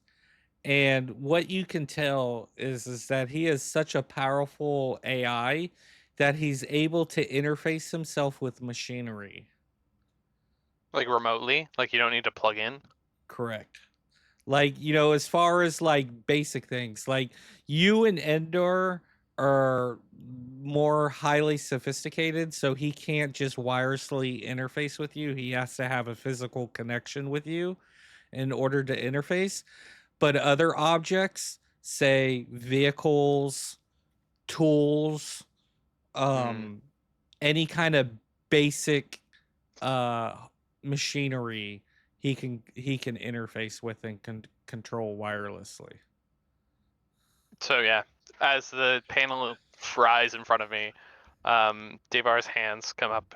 It's like, it calls itself the Geist. All technology is at risk. Powerful remote connections, and I kind of relay some of that information. This was a research station. Do we know what they were researching? Or they said they were looking for a gate? Yeah. The gate of stars. It's what we're looking for to escape the verse. They were looking for its location. Yeah, we're looking for its location because we already got the what was it called? The antimatter destabilizer, which would allow us to open the gate and escape the verse. Yeah, so on the conundrum, this- you found the argumentable destabilizer, I think is how it's pronounced. Yeah. And basically that is like the first time anything with the Gate of Infinite Stars, like anything, like there's a chance that it really exists now because that piece was aboard the conundrum. The research crew on the conundrum had found that piece, and the raiders were trying to raid them to get it. So ever since the crew of the conundrum discovered that piece, it is now realized that the Gate of Infinite Stars is a real thing. It's not just legend. So Gotcha. this research facility was here. They didn't necessarily have any leads on Proxima B that would lead them here, but this just happens to be where this facility started.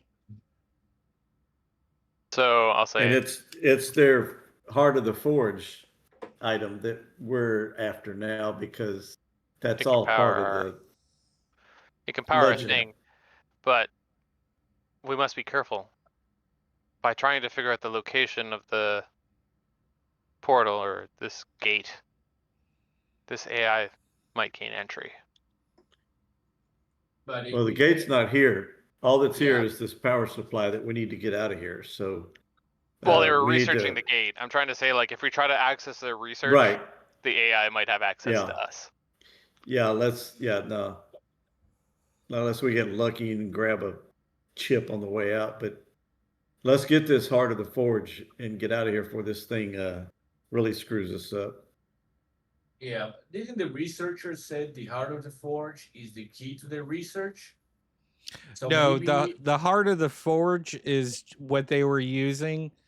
It was a very exotic power source because of the type of the okay. research they needed. They needed like this extreme power to perform the research, and the Heart of the Forge was able to provide that power for their research. Perfect. Okay. And as such a device, it can drive the gate. Correct? Not necessarily. Okay. It's not part But of we the need it gate. for our ship. So You needed to, yeah, you priority need one. this.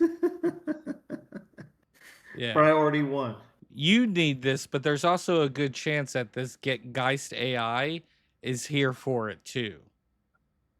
Yeah. All right, let's go for it. We mess around here, he's gonna get hold of it. So Yeah, let's try and get 4 and maybe some information on the research, like a data disk or something.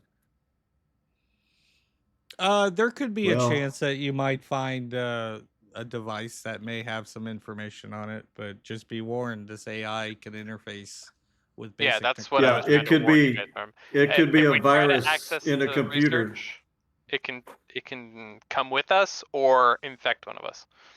Yeah, well, I We don't mean, need to- one of Yeah, our if it- robotic-minded. data pad itself. I mean, It can put itself in a portable computer and we pick it up, take it.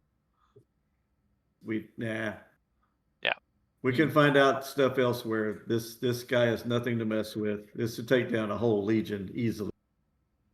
I mean, I'm entirely organic. It's not like the AI is gonna take over my brain if I read on the data Right. pad. But if we're all Yeah. gone, it's just you. Good luck. You plug Captain. it in, and then all of a sudden the autopilot plots us to the nearest star, you know? No, You're I'm a not prisoner.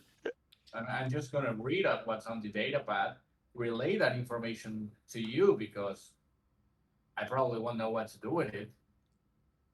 And then we'll leave the Use data your pad. ocular sensors. Those are. I wish I had those. Ocular and voice sensors.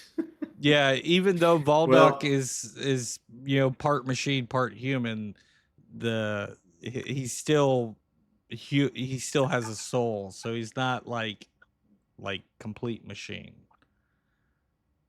You mean Yeah, but Ender? he's got machine parts that could be taken over. We're not careful. Okay, let's just be careful. We'll be careful. Don't worry. Let's see if we can get this power supply and get out of here. If we get Yes. the other, great. If not, let's just get out of here. We came here for fuel, and now we got a light drive core. Let's go. All right, let's go for the core then. Okay. So you guys are gonna head toward the shaft. Yeah, give us the shaft. Oh, I'll give you the Yeah. shaft.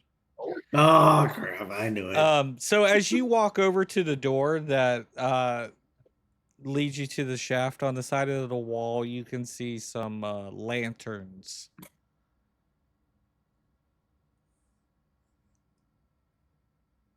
As you open the hatch door, you can see it's dark inside. All right.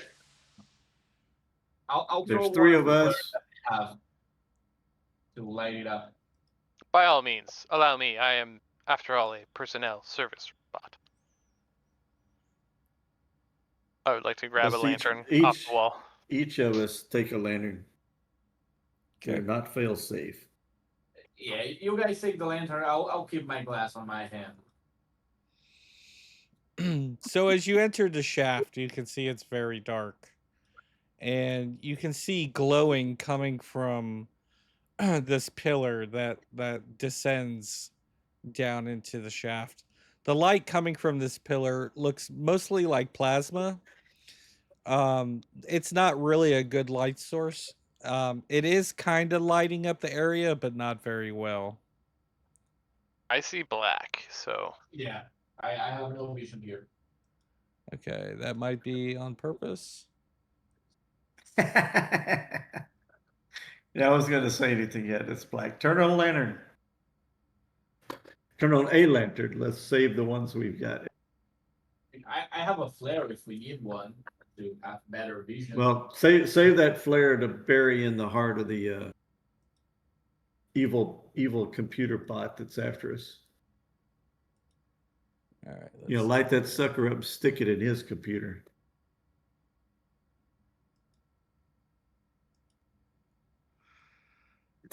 All right, let's see. That didn't work, so now I got to go in here and do this.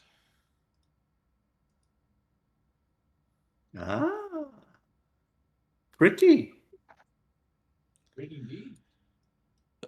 Okay, so you enter this shaft, and so this token I have here on the screen is just going to represent you guys as a party.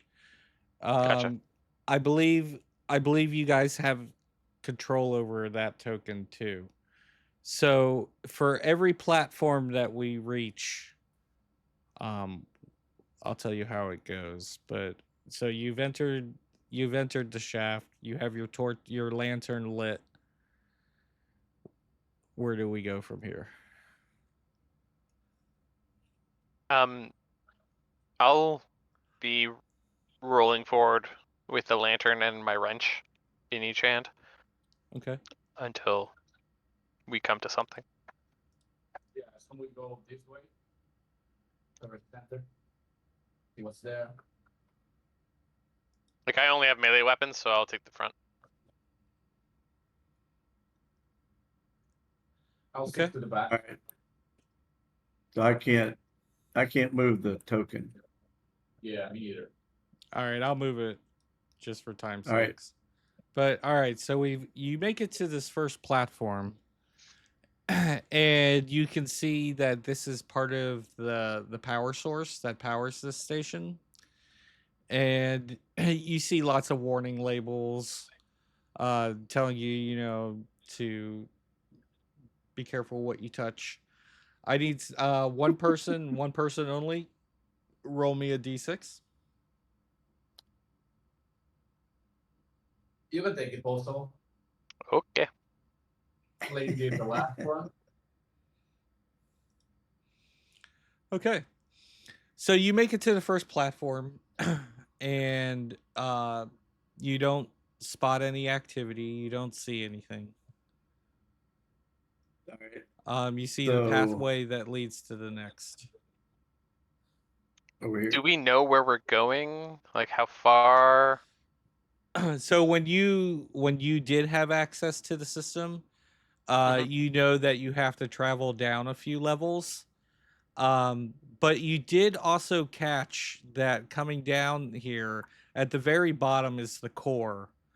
But like maybe a level or two before you reach the bottom, you see that there is a hydroponic uh what's the word? Like a kind of like a greenhouse. Like this is like maybe part of their research.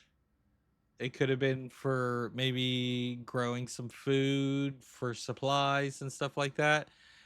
Um, it's the only room that you saw on the schematic coming down here. So you know at the very bottom is the core, and close to the core is another section that was just labeled like hydroponic garden.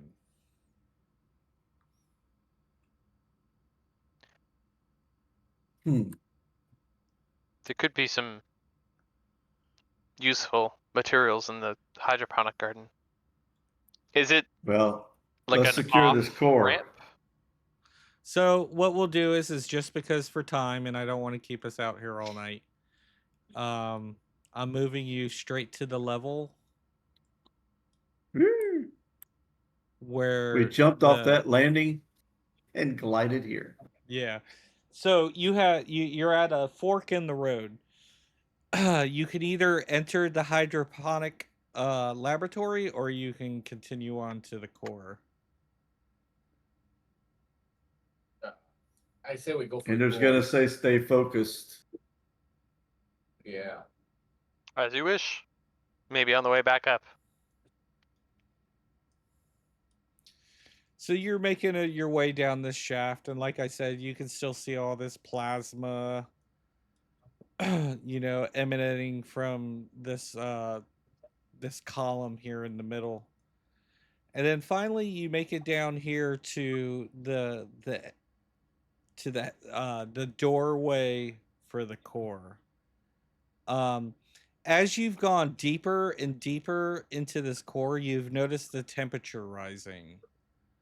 As where when you were outside on the surface, it was frosty and chilly.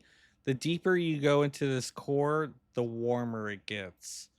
And now that you're at the bottom of the shaft, uh, if you can sweat, you would be sweating right now. Jeremiah is sitting there as it's getting hotter. His frog skin is starting to dry out. How much alcohol did you bring with you, Captain? I always have 2 bottles on me. 2 bottles. Okay, you're gonna have to expend one of those bottles right now to fill not only to quench your thirst, but you're gonna need to spend one of those bottles to rehydrate your glass and rehydrate Jeremiah. All right. I'll do that. He's gonna be a frog mummy. I'm taking the bottle out of my fanny pack and I'm just gonna start. Take a sip, give Jeremiah a sip, take a sip, give Jeremiah a sip. Keep him cool. So as you pull the bottle from your neon yellow fanny pack straight out of the 90s, it's like considered a artifact at this point here in the verse. But you hold on to it for reasons. Um,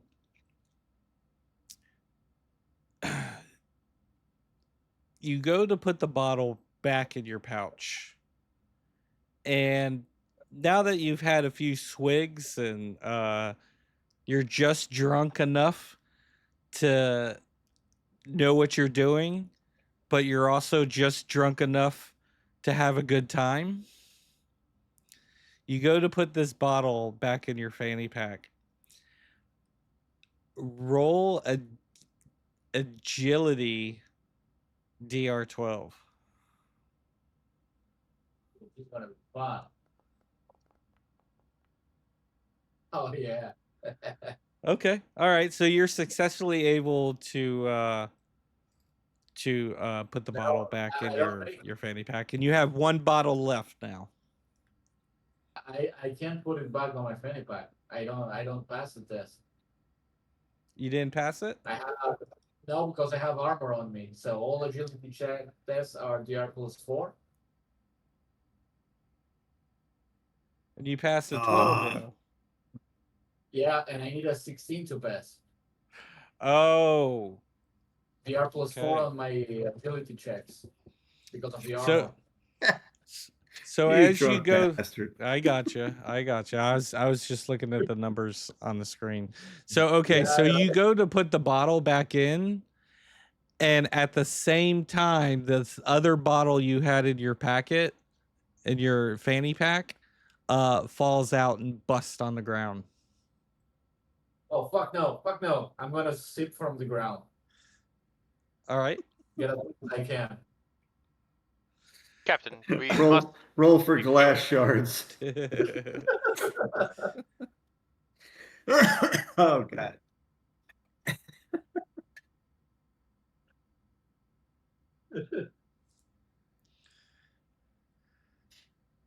So For describe what you 1001 reasons, Endor is so happy he's not a biological form of life. I was just about to say, you two robots here, what do you think of seeing this humanoid licking alcohol off of the grates on the ground?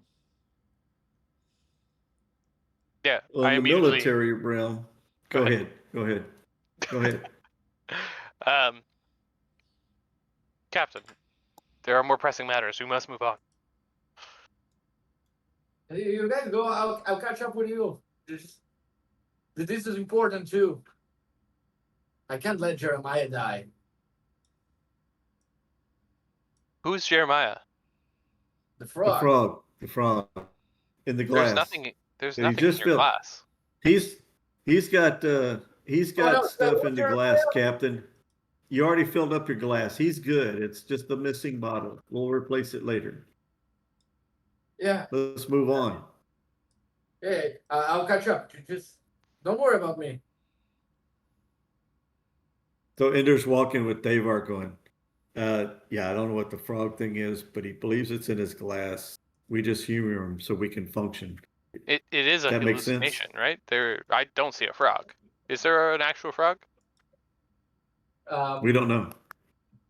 There was an actual frog because when we were on the cryo room where we found it, I showed it to Lane, the talking frog, and also Jess characters also interacted with it a little bit on the last session. So it's an actual real frog. It's not a figment of my imagination. Okay. He does believe it's real. I have no doubt about that, but I don't see anything. But either way, you Yeah. filled the glass. The frog is safe for now. Let's get on task and get Captain, sir. Yeah. Okay, let's keep going.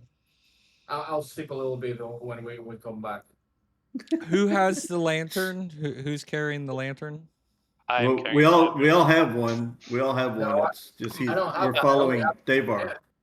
Mine is Yeah, on I because I don't have a ranged weapon that requires 2 hands. I stuck Okay. the ring, the holding handle. I stuck it in the back of the captain's belt. He's dragging a lantern. I have a lantern. They're just not on yet. Gotcha. Okay, so you're standing at the doorway that leads into the core. How do you proceed?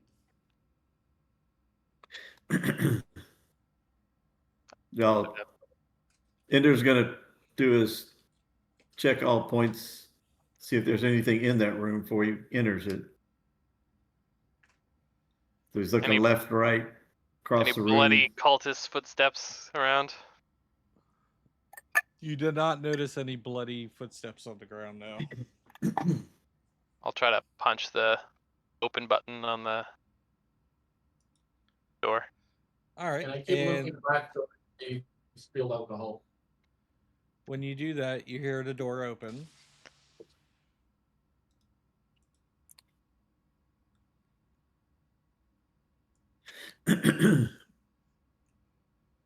And our lights went No out. visibility.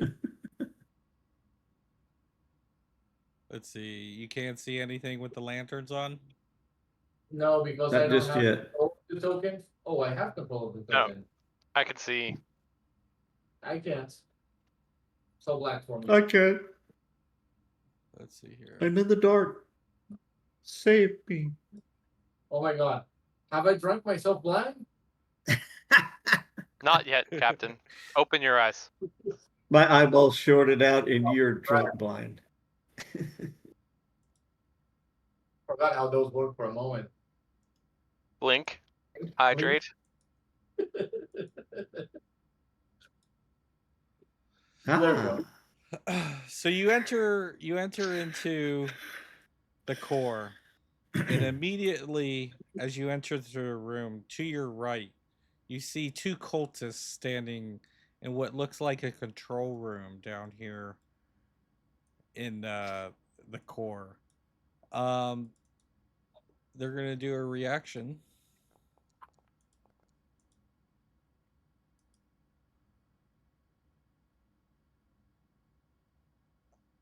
Let's see here. Are you guys able to see that roll? Yeah, it's Yeah. indifferent. Pale Indifferent. cultist is indifferent. Okay.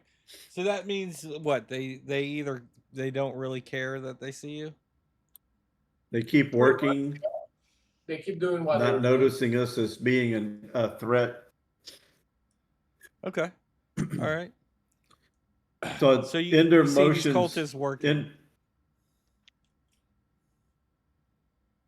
And what does this room look like in there? Control room? Yeah, so this is the control room where they would be monitoring all the power levels of the complex.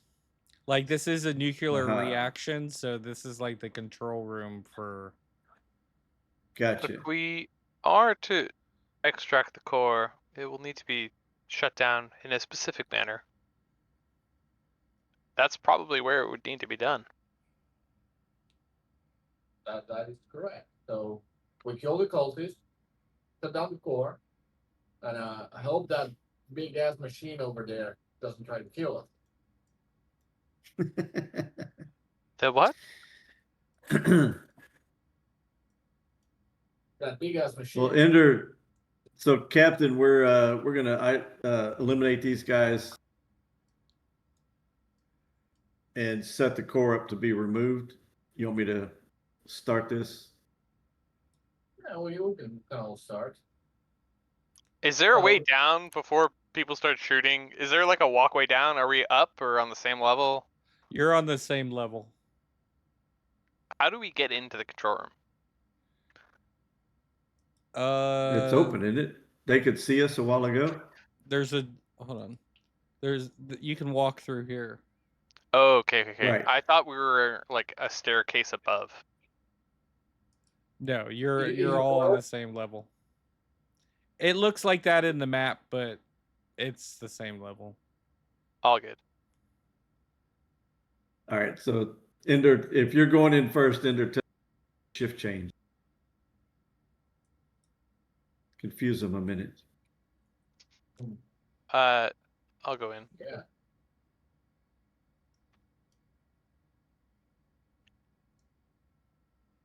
So as you guys enter the room, the cultists they see you and they stop what they're doing and they draw their clubs. Whoa. We have come for a report on the core. Any progress on shutting it down? Do you hold the Fang of Futama? No, I do not have any teeth. then you shall die.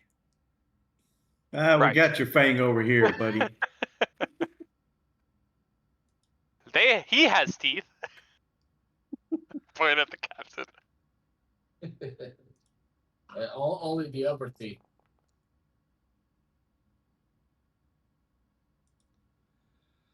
Okay, we're gonna enter combat here. Valbach, you're up first. Yeah, I'm gonna take the last shot with my blaster and shoot that guy's face off if I can. Okay, No armor, right? no armor. Or not? I will spend my last favor for negate the fumble. Okay, you mitigate the fumble, but you still miss. Yeah. Okay. See what the alcohol does to me? Yeah, I'm see? shaking. Yes, you really should stop. Yeah, Jeremiah, don't do this. You Jeremiah, and Jeremiah, kind don't of party while we're in battle.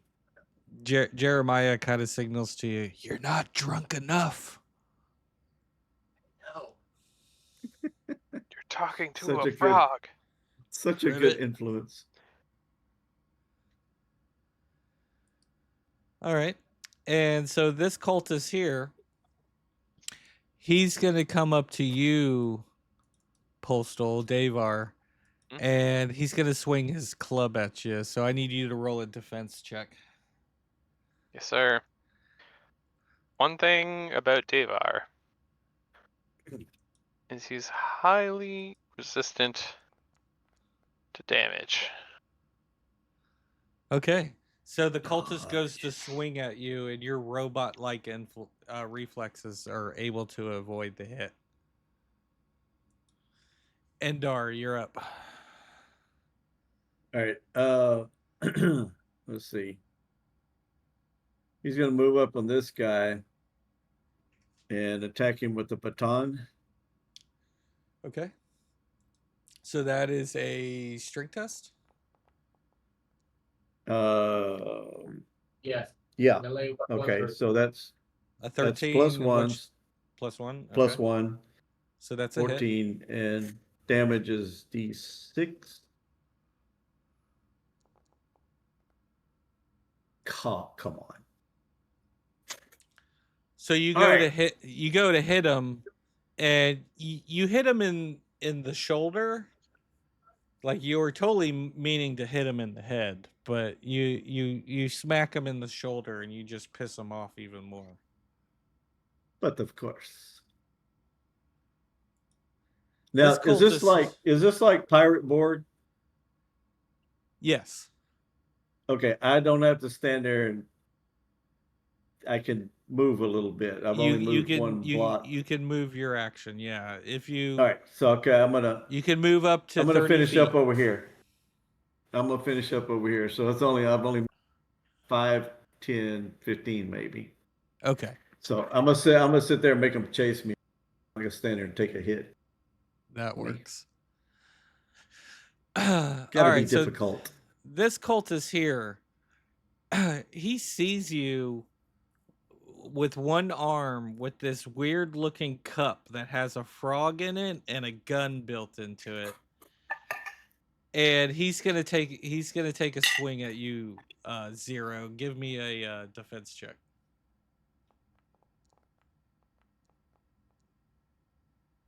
Oh, They hit me, but for no damage. For no damage. Let's see here. Oh yeah, because you have armor, correct? Yeah, it's Yep. tier 3 armor. Yep. Okay. So he goes to hit you, and he hits you in the armor, and you just hear the bong, and he starts vibrating, and like you can see the vibrating of the club, like going down his arm, and then all of a sudden he's starting to shake from the vibration. Yeah. All right, Postal Davar, you're up. Just say, "Come, flea bag," and I will attack with my Wrench. Okay. Or an 8. And you go to swing, and it's just a total miss. I'm not the most combat ready droid. That's my turn. Okay. All right. We're gonna start on the next round. Zero Volbuck, you're up. I'll take the club that I was given earlier with Okay. 3 fingers. I'll press it against the glass and just like in a sideways swing, gonna say, "This is how you hit someone." Or not. Okay. Or not. So -3. Dom. Dom. So Jesus let me ask Shoot the you this. mofo. So you went to swing the club on this cultist while you're holding your whiskey glass with Jeremiah and the club? Yeah. Okay. I need you to roll now. Don't roll it yet, but you're going to roll a d4. All right. And when you roll this d4, whatever the number is like, all right, so your cup is full.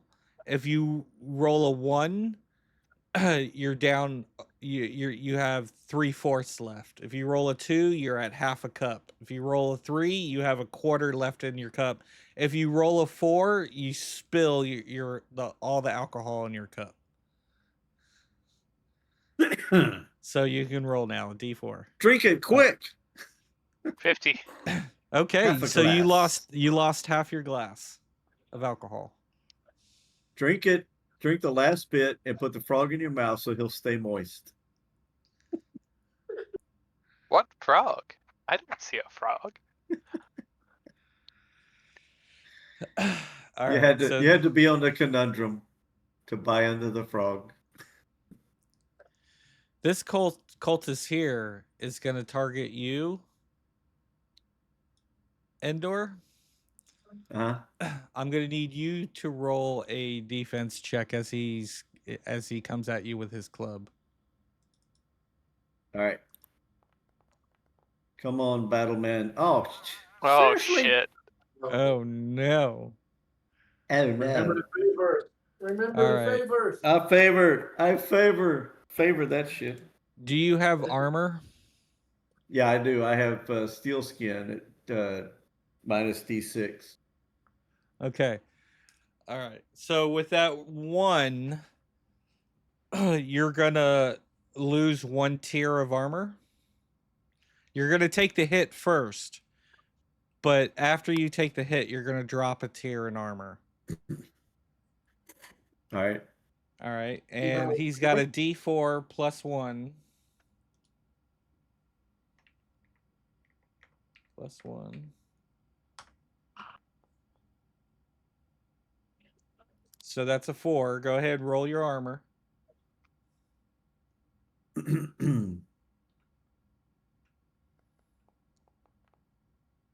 4.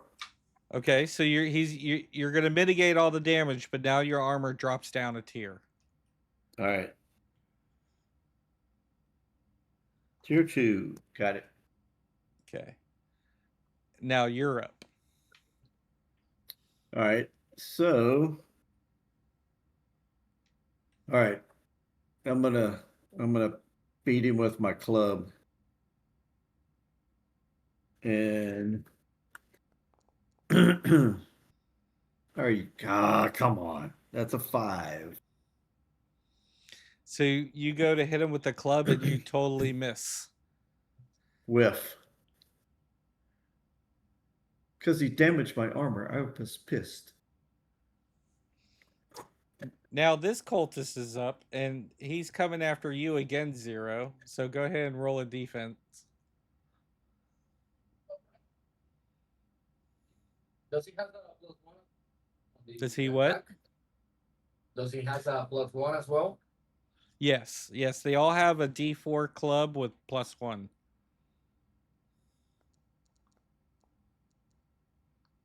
Oh. 17. All right, you're able to dodge it. Whiff. Are you also an emobot, Enter. Do what? Is your class emo bot as well? Yes. Ah, gotcha. All right, Postal. Davar, you're up. I will. I'm a personal service robot, so I'm gonna go towards the human in our party Okay. and defend him. And I say, assassin technique activated.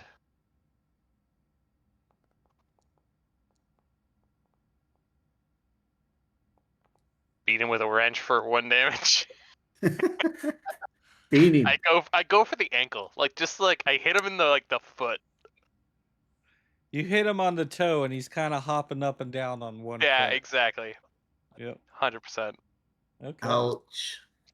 Ouch. All right, top of round 3, 0. Valduk's up. I'm gonna start talking to Jeremiah. I'm sorry, buddy. I shouldn't have used the hand. I know I shouldn't have used the hand. What And are as you I'm talking doing? to it, What are you doing? I'm gonna kick the cultist in the balls. So what would that be, like a D4 for a unarmed attack? Yeah, I would D4 for well, normally I do unarmed attacks for this. It would just be 1 flat hit point.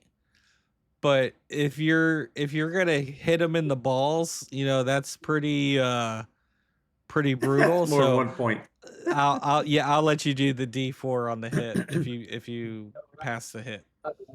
Would you consider that he's not really paying attention, that this is an underhand attack because I'm talking to the frog as I'm kicking him in the balls?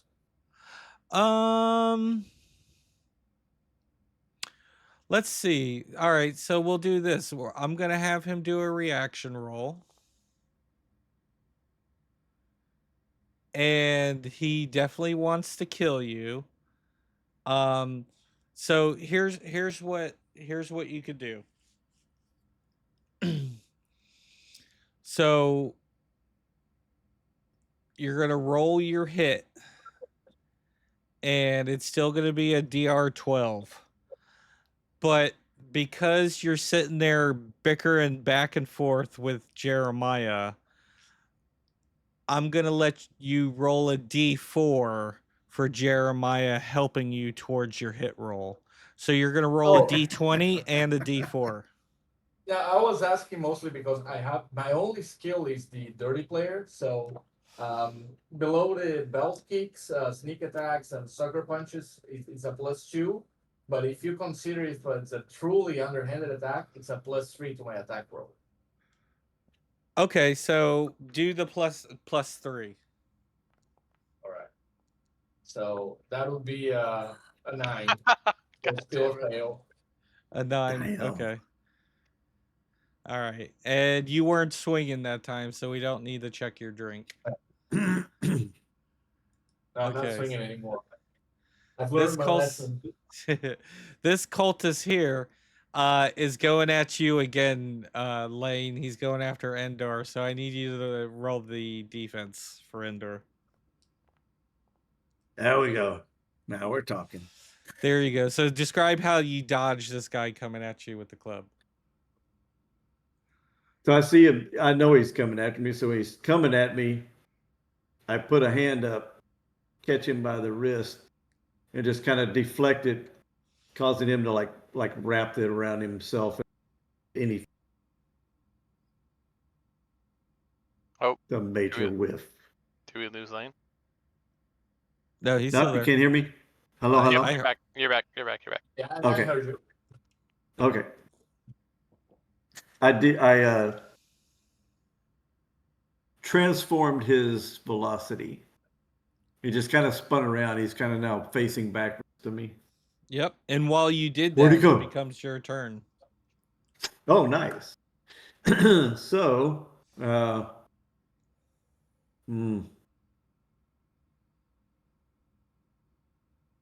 yeah, too many things to decide. Yeah, I'm gonna try to hit him again with the baton. Okay.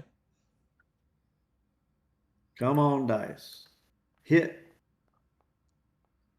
No, come on, favor to hit. Our favor to re-roll? Because the favor only Uh, increase it by 4 to add take you to a 9. Oh, I thought it was a favorite hit. Okay. So re-roll.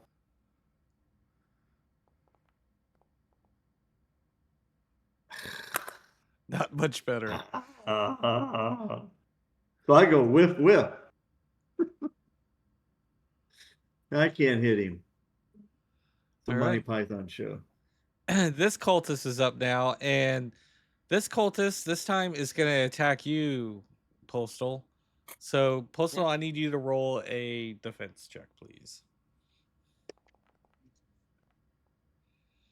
Natural 20. Not only do you defend it, but you get a free attack.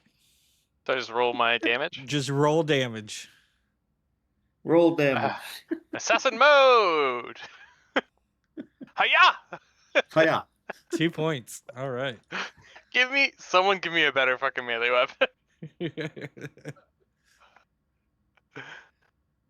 And not only do you get to attack him that time, but it is now your turn to do your attack. All right, I will. With my, so I have one hand. I still have that. Is there light in here? Do I need this lantern? At this point, you can set the lantern down on the ground. Okay. With my other hand, I pull out a laser knife. So Okay. now I have a ratchet wrench in one hand and a laser knife in the other, and I'm gonna try to like take his ankle off with Okay. precision.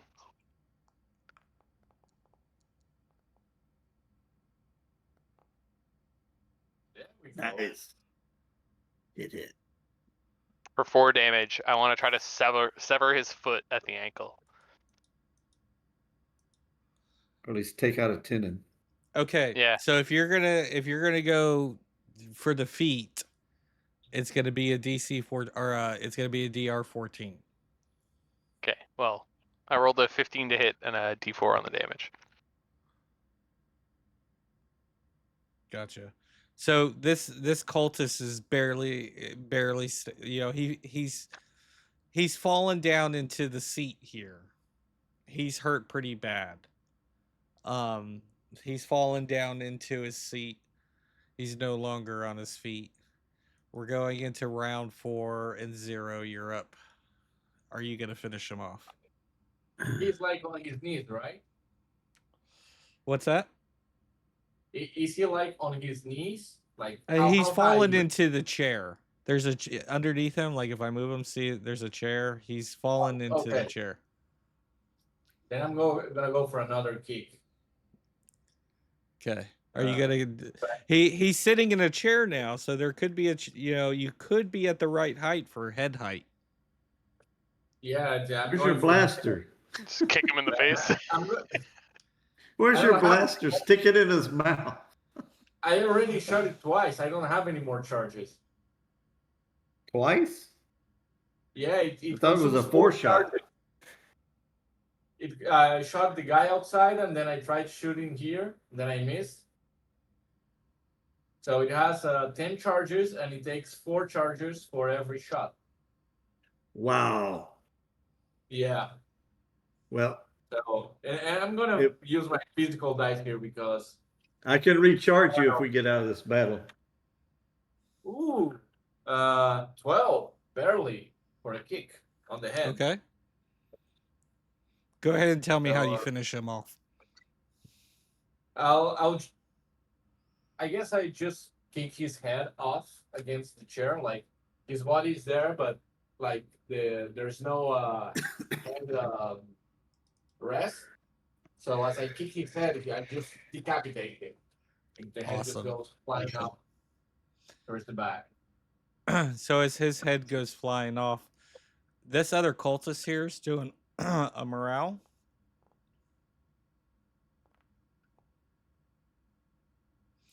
And this cultist is going to flee out the door and start running down the platform. Yeah, that solves it. Not good to have anybody escape. Well, you can go after him while we try to disable the core.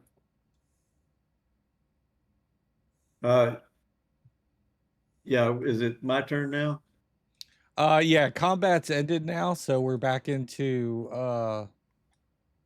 role playing. You guys, there's no order. You guys can just go as you want.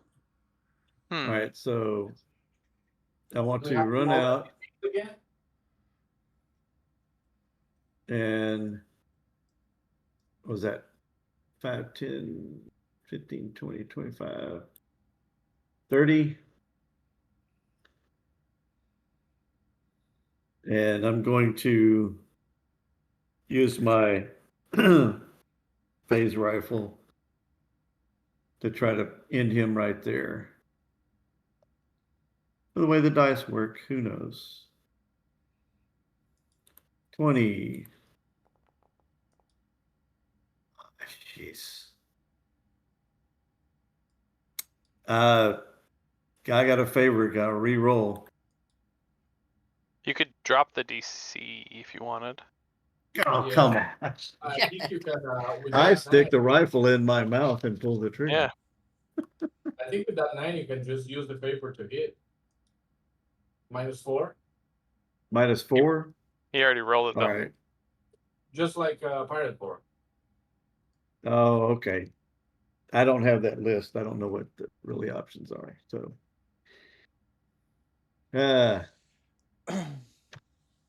So what we're gonna do now is, because again I don't want to keep everybody super late and stuff like that. So this cultist runs down the runway all the way here, and at the end of this catwalk, you can see this giant core, and there's this machine here, and this machine starts to automate and come to life. And let's see here. So this machine comes to life, and the cultist yells out, my master Geist, these people are here for the core. They're here for the core." And as the AI machine comes to life, the machine takes its drill and just stabs this cultist with the drill and starts splattering his blood all over the place as he's disemboweling this cultist. At this point here, the machine starts walking down the catwalk to about right there. Ender, you're still in the hallway. You can see this massive machine coming to life and coming towards you. I'm going to holler back in the room. Guys, we got a mech tech come kill us all. Can I try to use the controls to try and deactivate the core? Yeah. So that's what I'm trying to do is like power down the core before we pull it out. Okay. If you look at here at the map, you have this giant mech here. This is the Geist. This is the AI mech. And then all the way down here at the other end is the core, is the heart of the forge. So I while want you're to in just make that sure it's control safe room, to pull it out.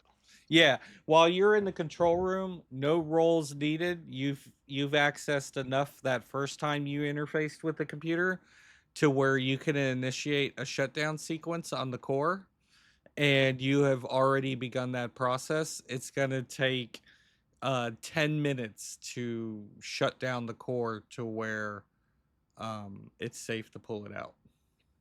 Captain, we are going to have to deal with this machine before we can get that core. Yeah, I figured that much.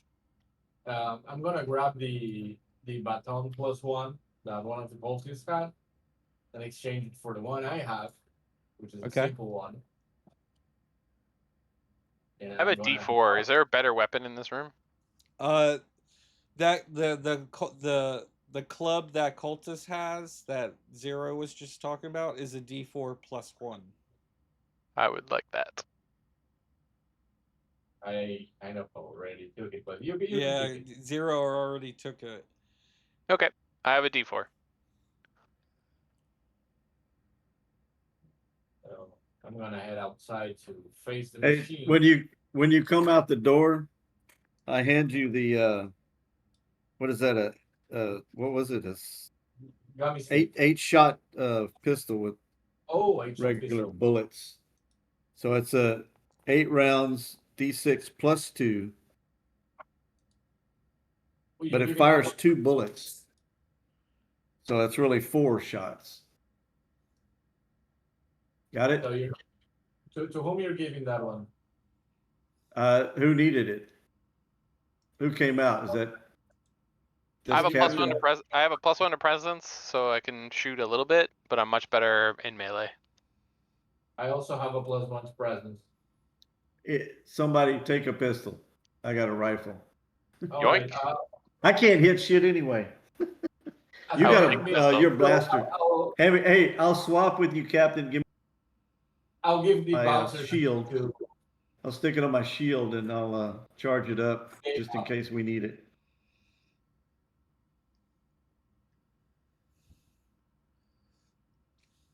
All right, there's a lot going on. What do I get at the end of this? the +1 stick. Fuck. Okay. Stand I'm at the by. back. I'm at the back with my +1 stick. Stand by. You be ready to grab the core. We're gonna I try to have get you clearance. different one arm and one glass that I refuse to put down. So That's fine. I'm not the best choice for a melee. I am a movement. personal service robot. This is my place. Time to serve. Grab the core. Shoot Yep. him or beat him in the head or hand if you have to. What is your purpose? You spread butter. All right, we're starting combat. Endor, you're up first. All right, so oh God, please. I'm going to fire my pulse rifle.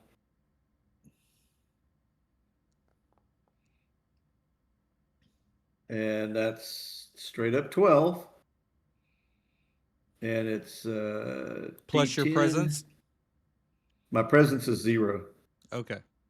Straight up 12.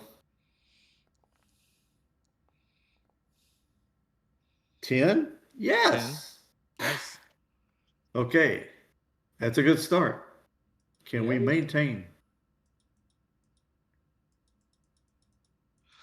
So you fire your plasma rifle, and it makes a big boom, like with a plasma streak coming out behind it, and you hit the Geist, and the Geist kind of like turns to the side because it was a hard hit, and he turns back towards you, and he starts spinning all of his drills. Come on. I don't think you'd like it. You'd like it. Okay. Postal Davar, you're up. Motherfucker. Okay. I feel like I'm Claptrap. I gotta move. Make him chase you. Chase me. I got a fucking stick. I move towards him. I don't think I have any attacks that can actually hit him from here. So you could always take double movement, but it'll consume your action. So it's up to you. I don't really want to be up there. I'm just gonna stay back here and just threateningly wave this +1 stick. Don't you come any closer. So as you do that, the Geist realizes that you were the one that he almost interfaced with in the control into the control panel. Now he can't wirelessly take control of you. He needs a physical connection to take control of you. Which But is why I'm not running up to him. he can wirelessly communicate with you, like AKA robot telepathic. Like he flashes Telepathy. lights really quickly, and I can like Morse code it type deal.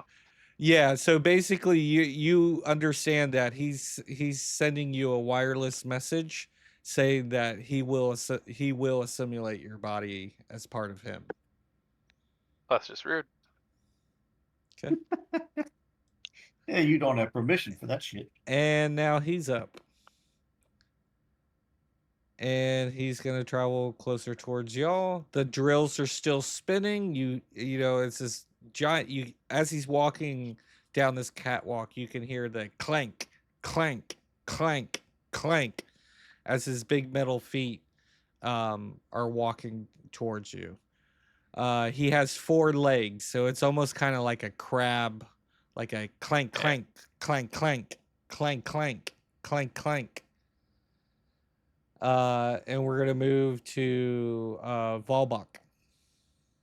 And I'm gonna use the pistol to shoot at him. How many Okay. bullets do I have?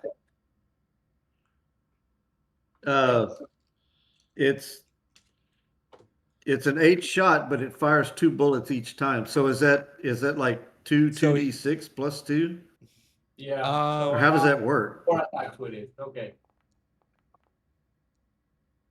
And the first one is a miss. Unless, I don't have any more favors. can I spend a favor? You can spend a favor. You're close enough Because to I him. have 4. I have 4 favor, and I haven't used a single one yet.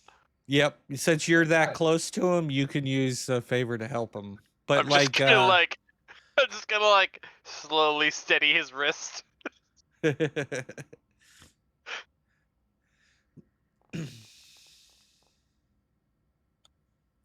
So 10 damage. 10 damage, okay. So as you fire, you hit him dead in his chest, and you start seeing parts falling off of him. His drills are still spinning, and his feet are still clanking, but you're definitely putting a hurt on him. I'm gonna take a few steps back, and that's gonna be it for me. Okay, all right, Endor, you're up. All right, going back to the phaser rifle. And please. Okay. Yeah. All right, and D10. 8 damage. All right. So describe how you take him out. I'm aiming at his head where his little, whatever his scanning facial light up stuff is. That seems to be the weakest point, and aim at that and just drive that phaser blast into his head. Okay. So as you do that, his head explodes, and the machine just like goes limp and just ceases operating. When you do that, the machine dies, but the AI itself is not dead, and the AI starts it starts setting off alarms, and you start hearing the AI coming over the speakers. He's like, you may have shut down my machine, but I will shut down this whole complex. And the AI initiates self-destruction T minus 15 minutes. All right, has the core shut down? At this point, the core is shut down. All right, I want to hightail it to the core and start pulling it. Okay, so you can totally run to the core, pull the core and run back to where you're at, and that's gonna consume 5 minutes. All right, 10 minutes to get out of But here of with the course. core. But of course. While he's doing that, can I try to on the console here, try to delay this or shut down the self-destruct? So when you go to attempt to access the console to disrupt the shutdown, the AI still has full control over the systems. And so I need you to roll a what am I going to have you roll? All right. I'm going to have you roll a d6. Okay, this 6. Roll high, roll high, roll. Ooh, that was almost a 1. Okay. All right. So you're not able to stop the self-destruct sequence. But at the same time, the AI hasn't taken over your machine parts with you touching the console and interfacing with the console. I don't have machine parts. Like, aren't you like half machine? No, I only have like a big suit.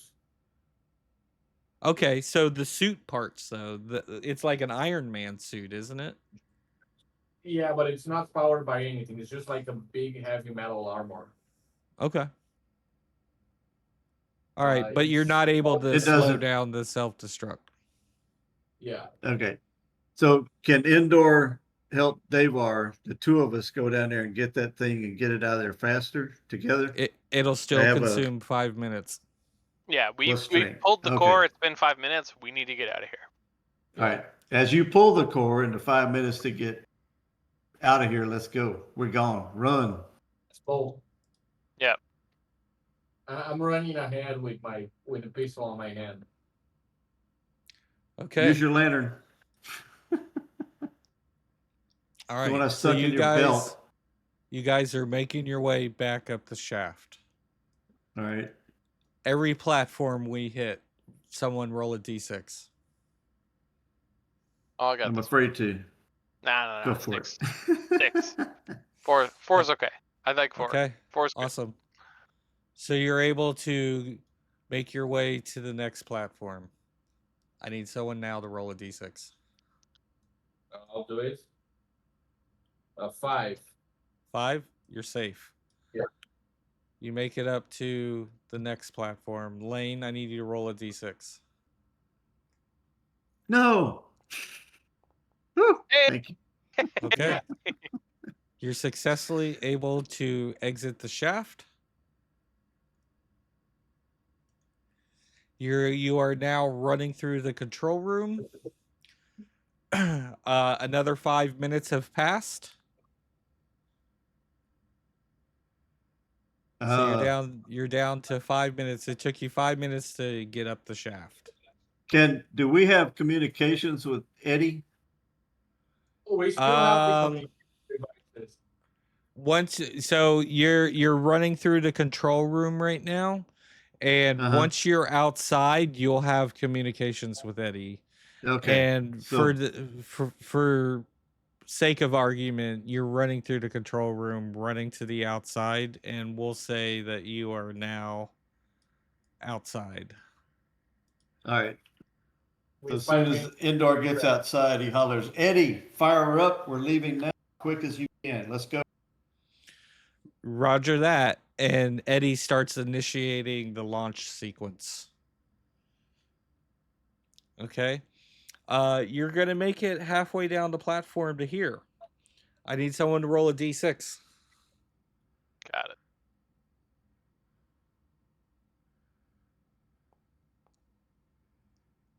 Ooh. Can I re-roll with a favor? You can. I'll let you spend a favor. Or does that add 4 to Can't be worse. 1? Hey, twice as good. Twice as good. Okay. You guys are able to make it to your ship. You're now boarding the ship. What is your commands? Take off. Take off. Fucking Captain. go! Yeah. Don't wait for me. I really hope everyone made it back on board. Everybody made it back on board. And the ship takes off from the platform and goes to return to orbit. I'm running straight to the alcohol as I get on ship. We need it. It's not gonna do me any good, but we all need it. Okay, so you're now one last test. Who's flying the ship? It's got to be the We pilot, got Eddie right? to take it off with the autopilot. Mhm. But if it needs like someone to actually pilot the ship, I'll take it. Okay, all right. So Eddie's initiated the launch. Everybody's aboard. You have launched from the platform and you're heading to orbit. Eddie's telling you that he's going to need assistance in getting to orbit.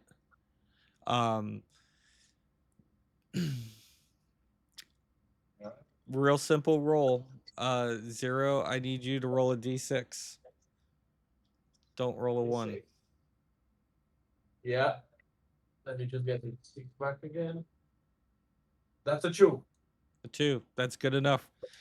You are able to take the controls, and you're able to perform the maneuver that's needed to get to orbit. And you guys have left Proxima B, and you're now in orbit. You're safe in orbit at this point. Oh, that's perfect. And our teammates got us enough fuel, plus we have the warp drive. Yep. So let's see here. Go ahead. Somebody roll me a d4. I'm afraid. I'm rolling All right. too low. Here it comes. Here it comes. They're both 2s. We got 4. So with 2s, there was enough fuel in that station to fill your tank halfway. Of course. However, we have something that might fit into a drive that could get us further. Yes. Yeah, we can use the sword to get the light drive going, save the other fuel. But did we gather any data? Do we have any direction, or are we just like barreling off into space at this moment? At this moment, you did not collect any extra data. There could be data left down on the surface that if you were to revisit, maybe not that research facility, or if you want to try and come back with more people, and try and attempt to recover some data from that facility, you can. At this moment, you guys grabbed a core and ran. Right. So there's no extra info on anything, but you do have the Heart of the Forge, which will now power your light speed engines. And you have a half a tank of fuel. So if we switch over here to the verse.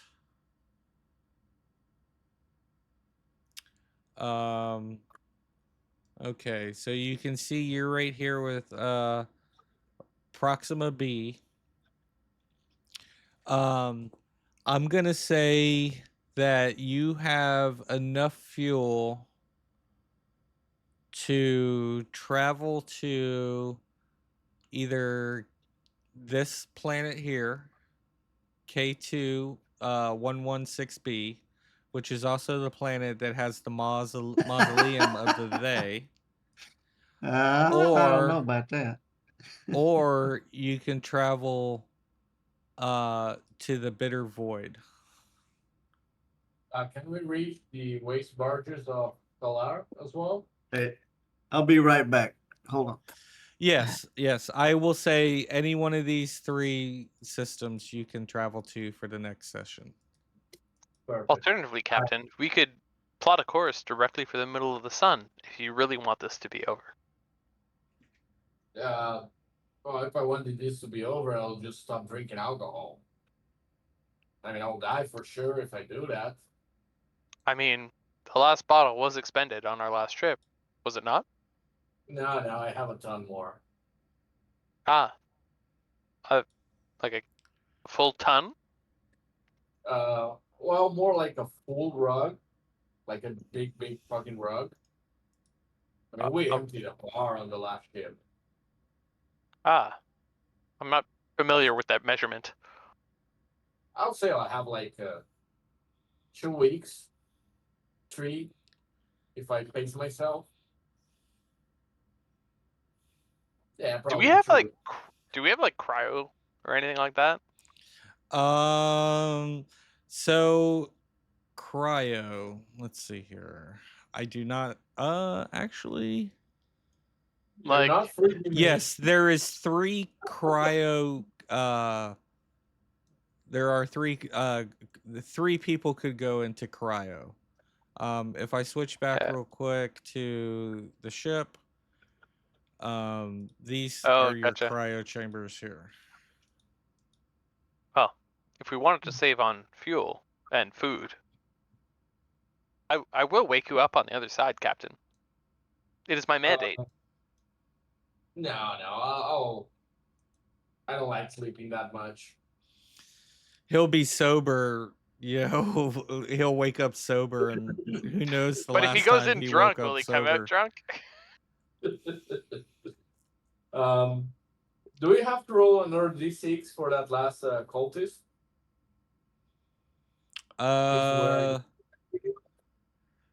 The last cultist. Postal doesn't have to because he's immune, but I think we both are. Hello, Ray hello. might be. I'm sorry, I could not hold it anymore. Don't worry. I totally meant to take a moment for a bathroom break too, but I was so into it I forgot all about it. Yeah, I was alright, into it too till the bourbon caught up. So what's the question about the last cultist and the D6?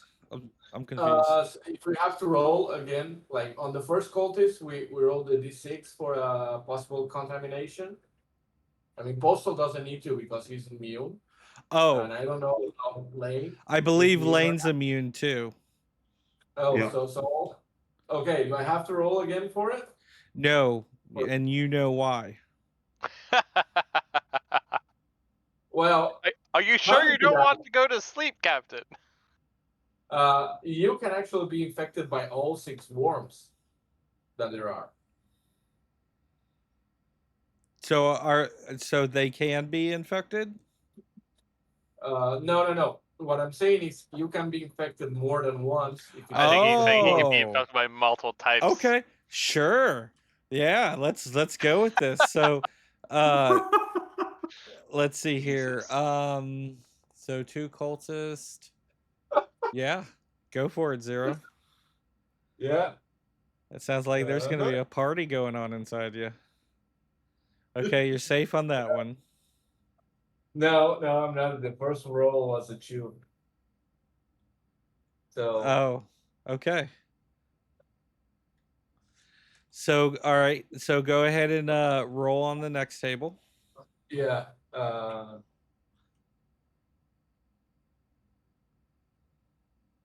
Let's see. It's a D6 again.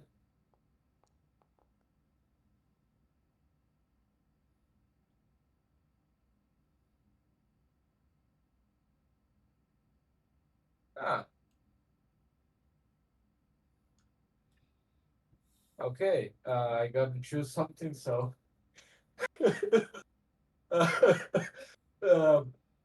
Nice. Very nice. Okay. I got -5 strength.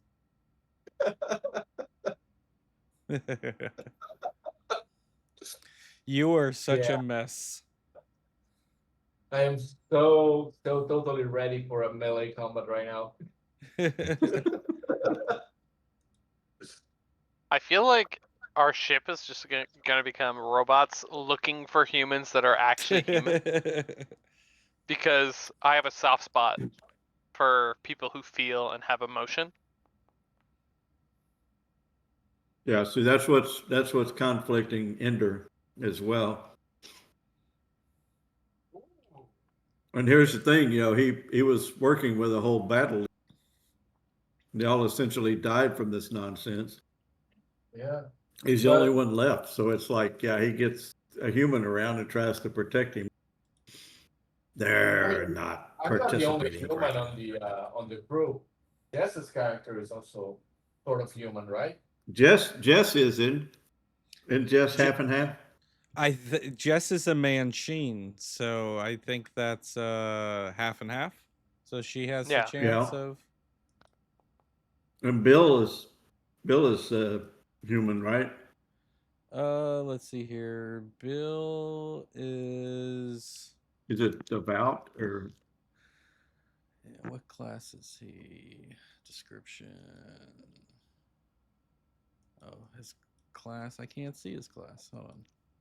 So a thing that I actually know is I have the tribute rotten breath, Okay. which if someone has died in the last 3 days, I can revive them. it doesn't sound pleasant? No, it's literally like rotten nanites being injected into your esophagus to physically restart the machine from within. Nasty. So I'm excited Let's to, see here. because when you had said it, Yep. the distress signal was within 24 hours, I was like, oh, I could maybe pull a dead body on board and resuscitate it. But we didn't have time. Thank goodness. Let's see here. Okay, Bill's character is a. Where is it? Class. The Harvester. It's Harvester. So I'm gonna say I believe that is a humanoid class. I think the only one is Emobot that is not, right? And Wendy is another bot. Yeah. Wendy, that's Uh, Quacken's character. Kraken. Is he also a Emobot? Yeah. Yeah. He So interfaced. Emobot's the He only one. interfaced with all three of the ships that we had locked together. It was controlling doors and everything for us to keep bad things at bay. That might not have been good if he was here. Yeah. The monster might have taken over him, and it would have been the end of us. Okay, so as far as this session goes, Postal, you can level up. Nice. Zero and Lane, not quite yet. Yeah, I'm All still right. my original character. What do I roll for level up stuff? So if you want to do it here in game, I'd rather do it now because I don't know when the yeah. next time I'll be. So open up your character page. Yes. And then the improve button. Is it gonna work, or should I just roll individually? You can roll individually, but I think it works. You used it last week, didn't you, Zero?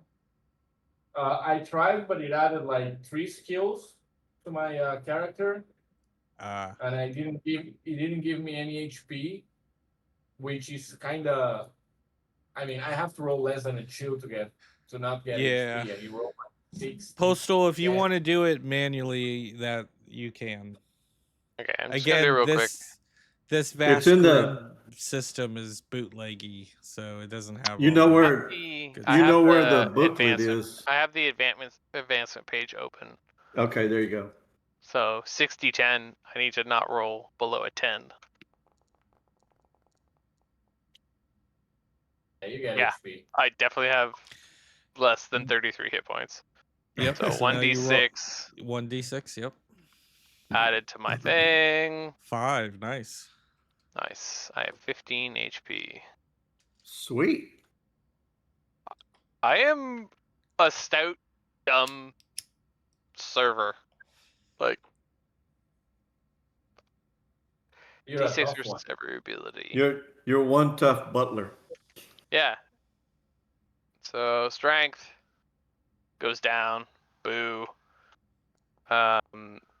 Agility goes up. Presence goes up. Toughness goes up. It matches, right? Yeah, if it matches, Yeah, it goes if it up. matches or more. Okay, so that goes up, and then tech is what I'm missing. 1 second. D6. I need a 2 or better. Let's go. There you go. There you go. Dig it. My tech goes up to 3. Where do you guys store your tech stat on your sheet? I have it on the. There's a sheet that shows it. Ended on your Discord channel. The correct sheet, Heb. Yeah, there's a character sheet if you wanted to download it and fill it out that way. Otherwise, under description, yeah, Gotcha. there you go. I Text added stat equals 3. Yep. tech stat equals 3. And then an next. ability, I think, Pick a class or roll or a a d8. feature. Yeah. 6 is my emobot. Emobot gets. So I just roll on my d6, or do I roll it? I don't Yeah. know how many there are. I don't have it Let's see open. here. Character creation.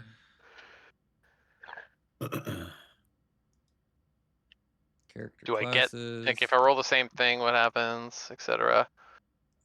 Sentient bot. All right, so you roll roll a d6. And then under the sentient bot is the one that I believe you choose, because the skills one, it says you also okay, no, you do the skills one. The sentient bot is your first time one, and then skills is every one after that. So you rolled a 6, so that would be speed dealer. Your experience includes working in a med lab. Okay. I've got that too. That's handy for the people that get hit hard. Vascular Oh yeah, macros. they're like healing potions. Vascular. Nanobite healing injections. How do I add that to my sheet? Is there a? So let's see here. Compendium packs. Skills. Is it Mighty. actors? Hold on. If you go into the compendiums, Mm-hmm. let's see here. Where is it? Creatures, containers. It should be bathroom items, equipment, pharmaceuticals. I think. What's the first one? Actors, items, or macros? Oh, here it is. I just added it to you. It's under your skills tab. Perfect. What was your first one? A steel skin. Steel Wait, skin? you don't get a skill until level 3.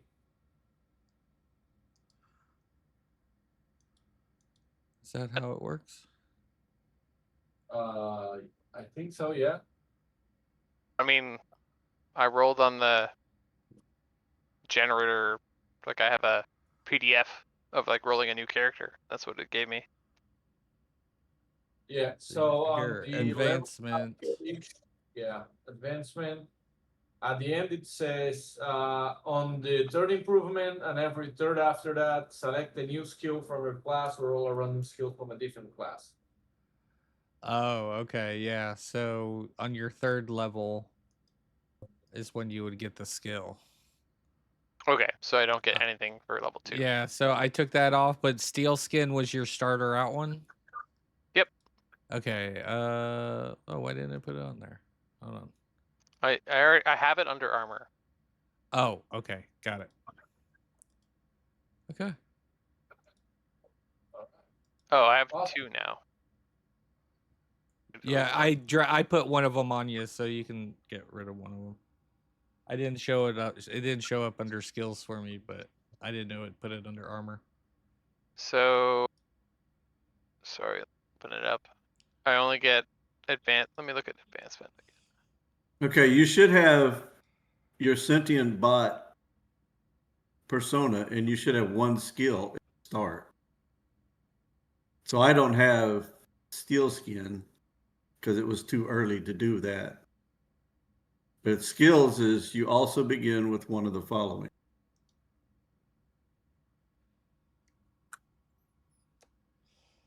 Yeah, on the 3rd improvement and every 3rd after that, select a new skill from your class.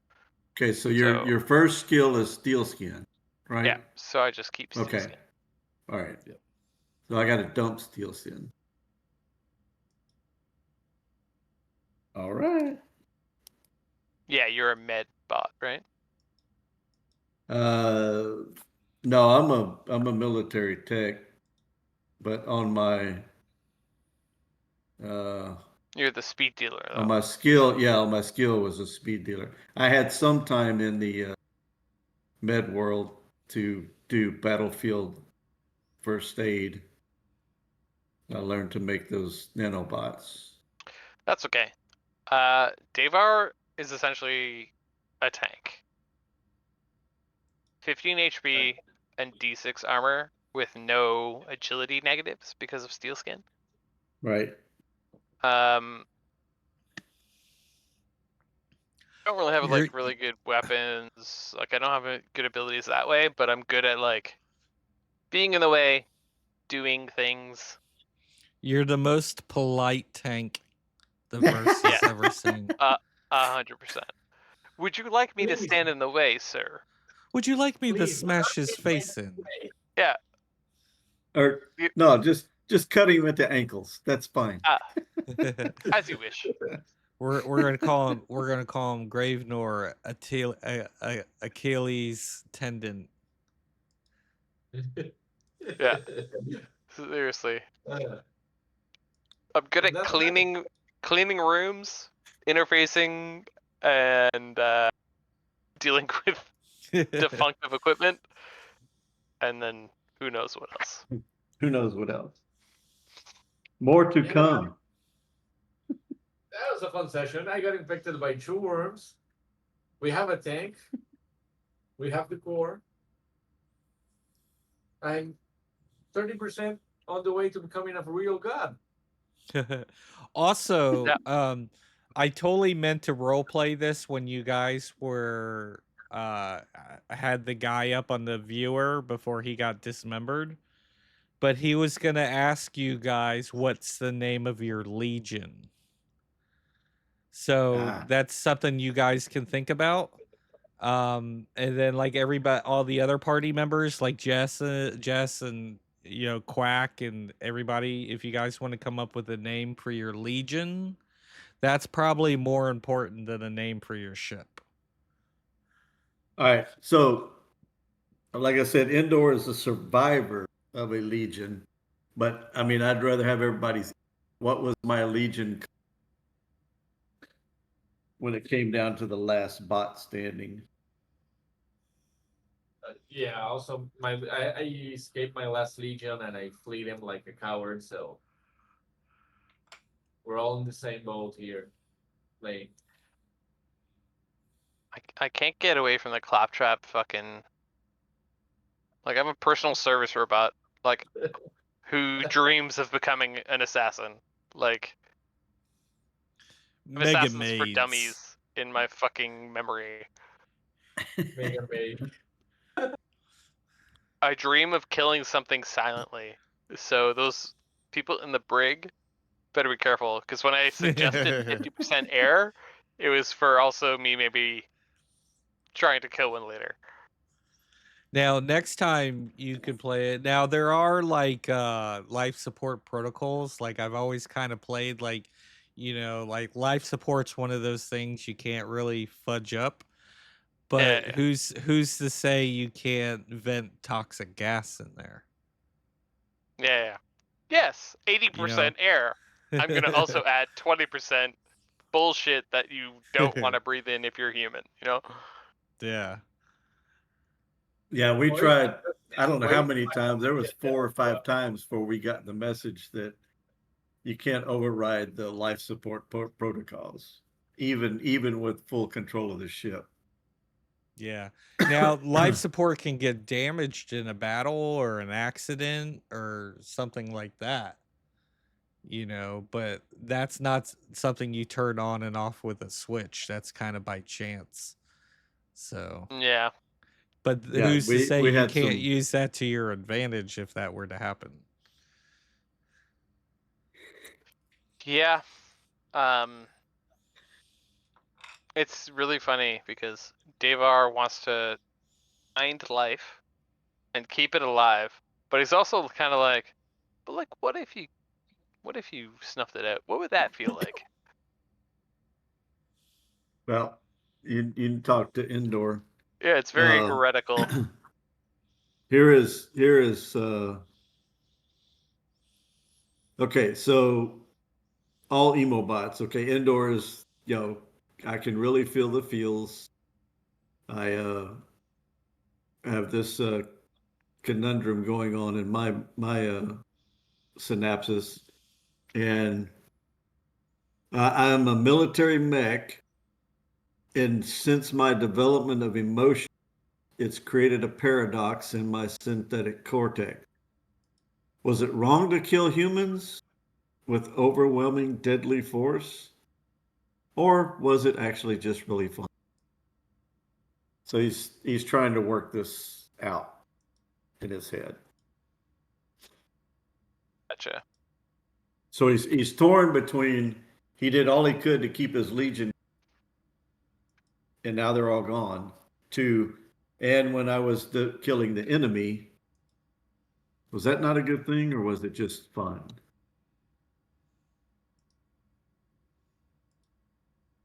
Trying to find his place. So yeah, we could practice on the other two in the break sometime. Don't kill them. We might need them for to All right, change bag the of worms. rules. I Hey, whisper to you, yeah, just wait till he's drunk. We'll do what we want to do. I'm always drunk. That's my secret, Captain.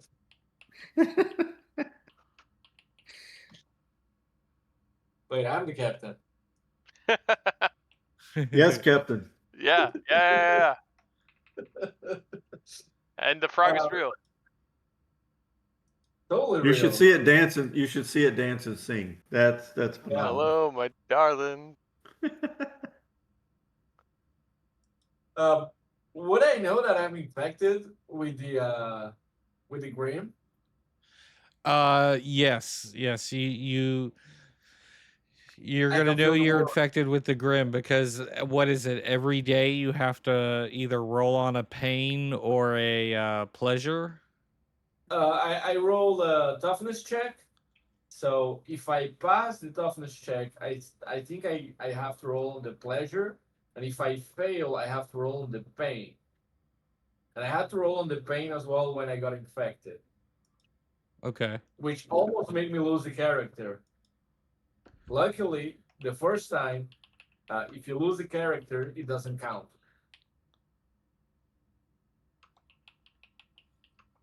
It's a gimme. So Uh, yeah, it's just a failsafe, so you don't lose the character immediately after getting infected. Like the first worm I got, which was the gut worm, I rolled a 1 on the pain, and the 1 is basically I am the rot now, and I have to make it my. I try to infect everyone, so surrender the character to the game master.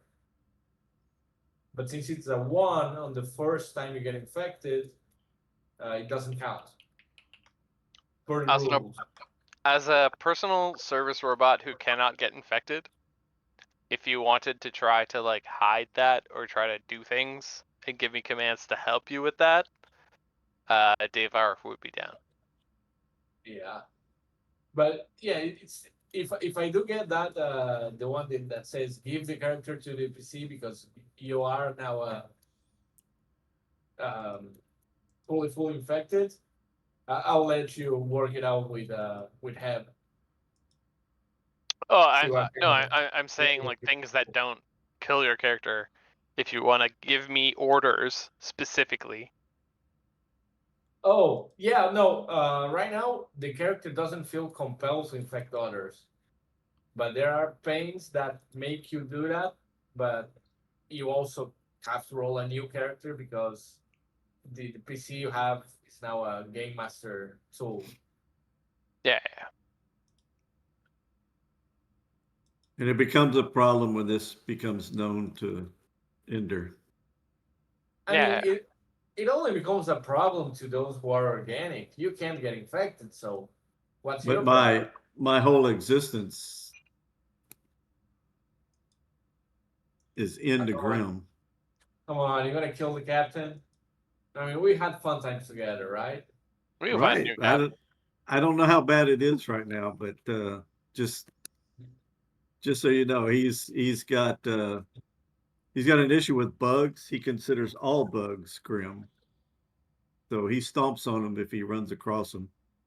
That's Yes, the it's like And difference a between baseball. Ender and Dave R. yeah, I will and accept orders. Dave R will be like, wait a minute.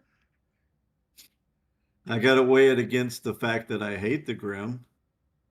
And it breaks my mechanical heart to watch them take away all my legion. I agree. They must go.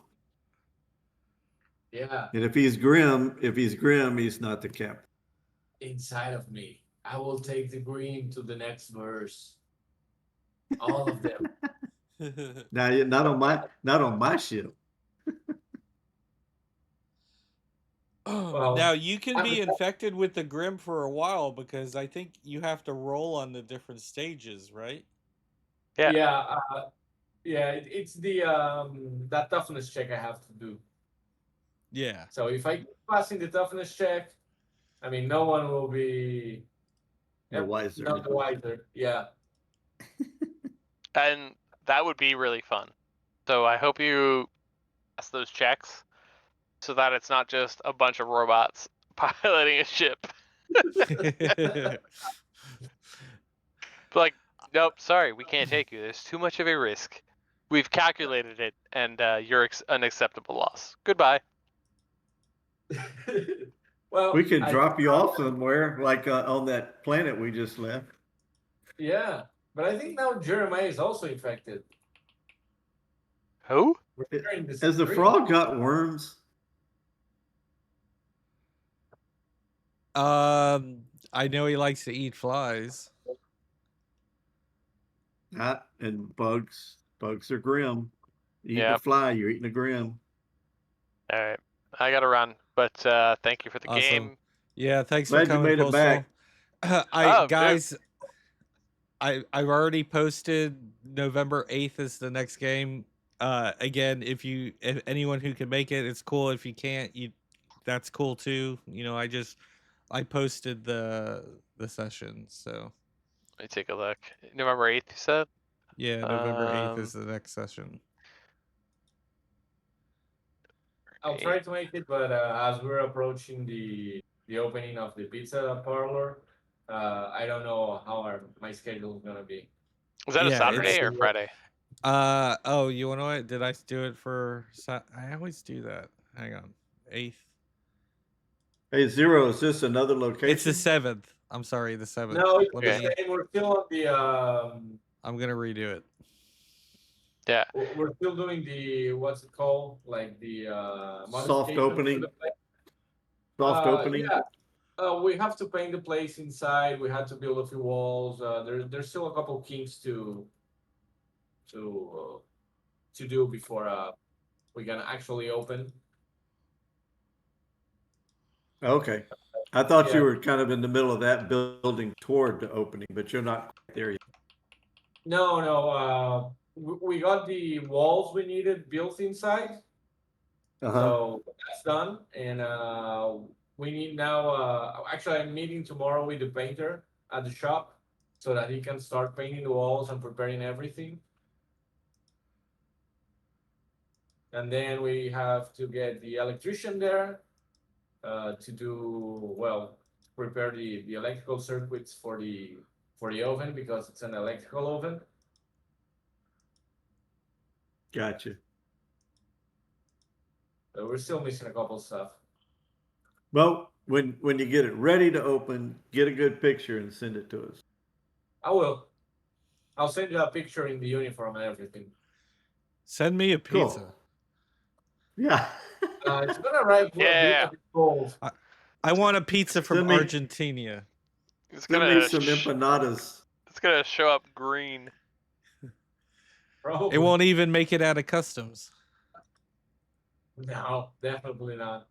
It's also cheap pizza, so not the best. Hey, but if you're ever down here, I'll take you to a good place. Where do you live? I live in the metropolitan area of Buenos Aires, but it's like almost living in Buenos Aires. It's a 20 million people city. Yeah, Argentina. Yeah. All right. Well, there's a chance The one capital. day I will visit. Yeah. And If I ever get that far. if I'm ever there, I'll shoot you a message. All right. I'll And give you if a you're short- ever in Toronto, please let me know. I will, but Good. I think it's gonna be quite hard for me to get there. Yeah. Plane, it's so expensive. Yes, I understand. But if you're ever in town, let me know. But if we get down there, I'm just gonna show up and demand to see the owner of this place. Where's the owner? You Yeah. might meet my partner. So, All right, guys, I gotta run. Thank you, Awesome. everybody. Yep. It was great hanging All again. right. Later. man. Again, glad you made catch it you later. back. Yep. No, yeah, I'll play a inanimate robot servitor any day. yeah. It's so Sweet. polite and so easy.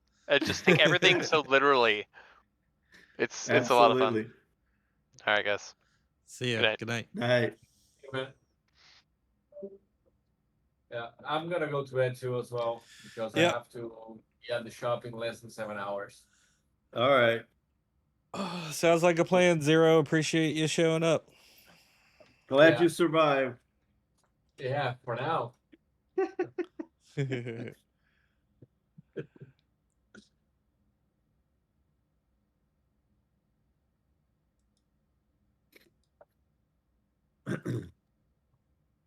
All right. Bye bye. All right. Good night. Oh, bye. Night.